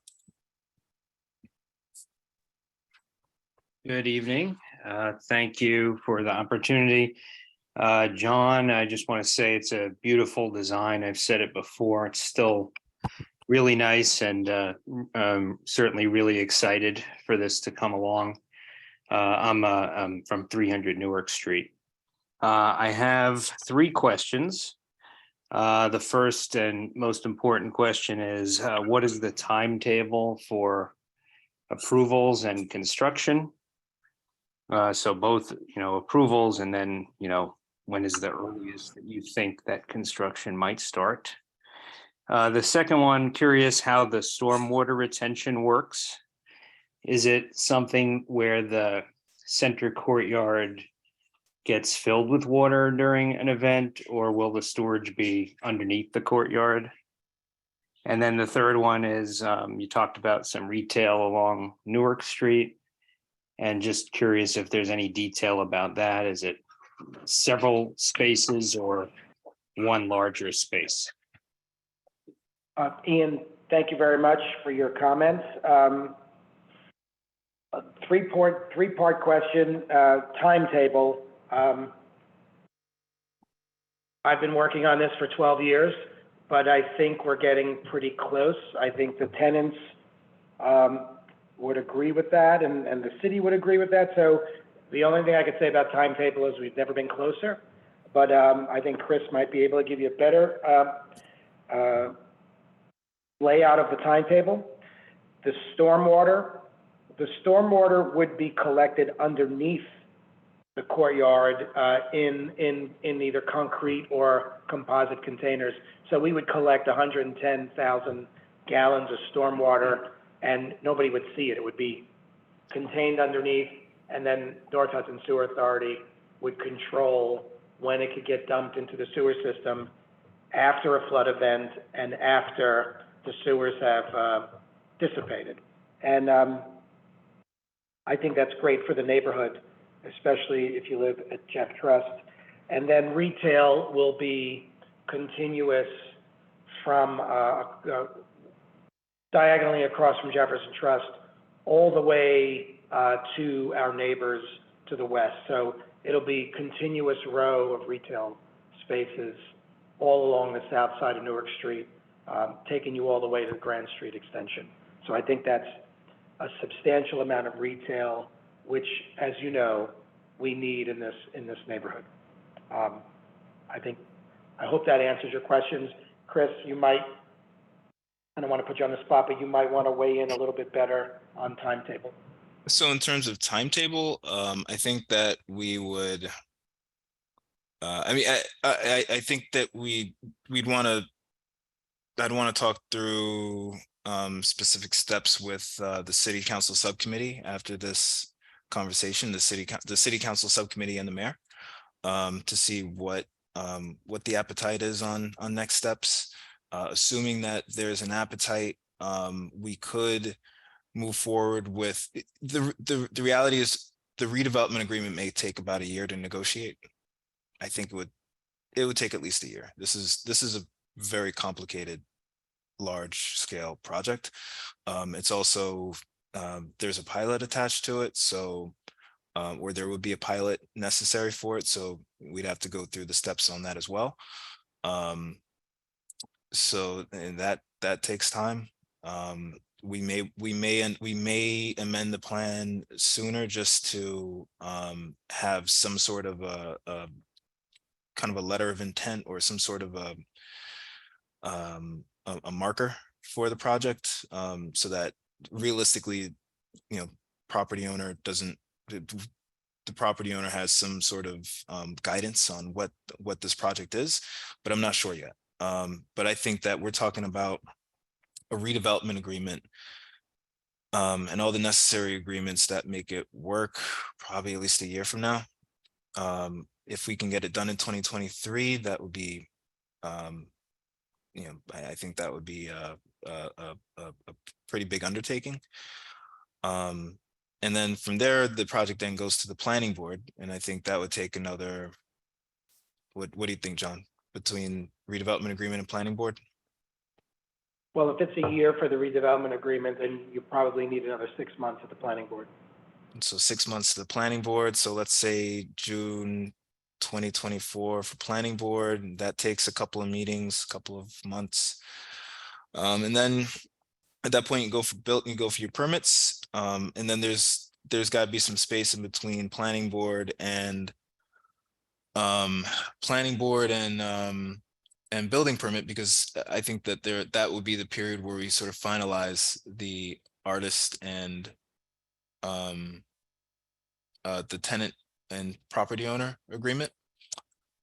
So yeah, so maybe construction starting in 2020, if assuming that we work at light speed, we're talking about late 2025, 2026 before a shovel goes in the ground. I don't know. How's that sound to you, John? Depressing, but accurate. and I think I'm being optimistic. Yeah, sorry.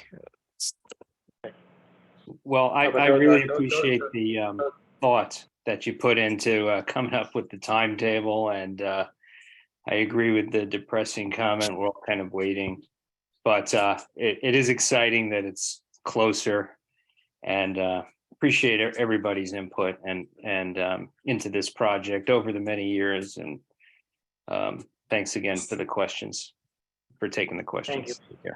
Thank you, Ian. Thank you, Ian.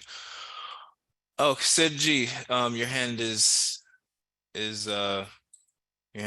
I'm going to allow you to talk, just to see if your hand is up to ask another question, or. Oh, actually, I think I allowed the wrong person to, sorry.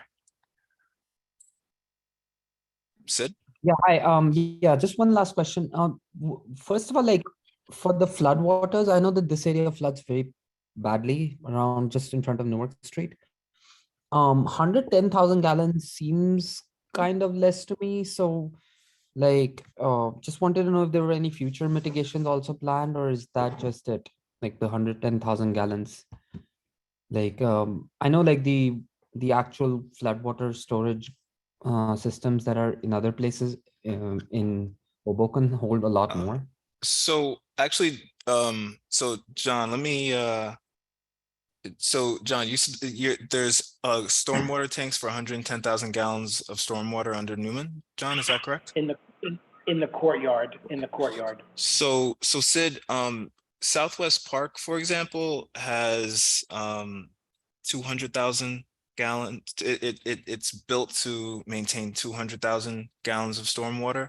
90,000 of that is underground stormwater detention, or 80 or 90,000 of that. So if you think of it in terms of that context, I see. yeah, this project actually is holding more stormwater detention than Hoboken's first resiliency park. Yeah, but okay, that's good to know. So one last question was that, like, since the retail space and the residential spaces are kind of all built together in one big giant building, I'm assuming, or from an insurance point of view, the insurance for the entire building contains like insurance for the retail part as well as the residential parts. Is that right, Chris? Like, generally speaking, that would happen, right? I'm sorry, ask that question. The floodwater insurance would just be like including like the retail people plus the residential people. Everyone would have to sort of, like, it would be just one big insurance for the entire complex or something, right? I would suppose so. I mean, Hoboken generally gets better flood insurance rates because of our flood damage prevention ordinance and other factors. So yeah, I mean, I would assume that it would be the property, and the property owner, it's one owner. It would be rental. These would be rental units. So Yeah. yeah. If you've seen, like, there's a daycare in front of 300 beside Newark Street, 300 Newark Street, that has constructed a wall barrier to prevent floodwaters from getting into the daycare in there. I mean, they're taking pretty big. I just talked to people around. They're like, it seems like they're taking pretty big measures because the water comes to like at least 4 feet easily in a storm, 3 or 4 feet. So yeah, just wanted to like sound you out about that, like, and like be better to like have some understanding of especially the retail space. I think it's particularly exposed to all the stormwater that collects here. So the proposed building would be built in accordance with the city's flood damage prevention ordinance. Where in retail space, I believe, has to be what, flood proof? And it Yeah. has to be at elevation, it has to be at elevation 6. And the daycare center that Sid is referencing, diagonally across the street on Willow, is the retail space was built right at the sidewalk level. And that building has had flooding problems since the day it was built. But the city is now, light years past that building, and all retail spaces in accordance with North Hudson Sewer Authority and FEMA are at elevation 6, which is a couple feet above the sidewalk, which is a world of a difference from what that poor fellow is dealing with his daycare center on the corner. Yeah, our building 300 is pretty high. I mean, flood water doesn't enter here. I hope it's at least that much. But that's all my questions. Thank you so much, guys. Thanks, thank you, Sid. Appreciate the questions. All right, I think we've gotten through all the questions. So I want to thank everyone. John, thank you for the presentation. Dylan and Winifred, thank you for your thank you for being representatives of the artist community. Councilman Cohen, Councilman Giattino, Councilman Jabor, Councilman DeFusco, Councilman Fisher, thank you for being on the line. Casey, thanks for helping out with the Q&A, managing everyone coming in. So yeah, I think with that, this has been a great meeting. We'll discuss with the City Council subcommittee and the mayor's office and the mayor to see what the next steps on the project are. I don't know, Councilman Cohen, would you like to say some words before we?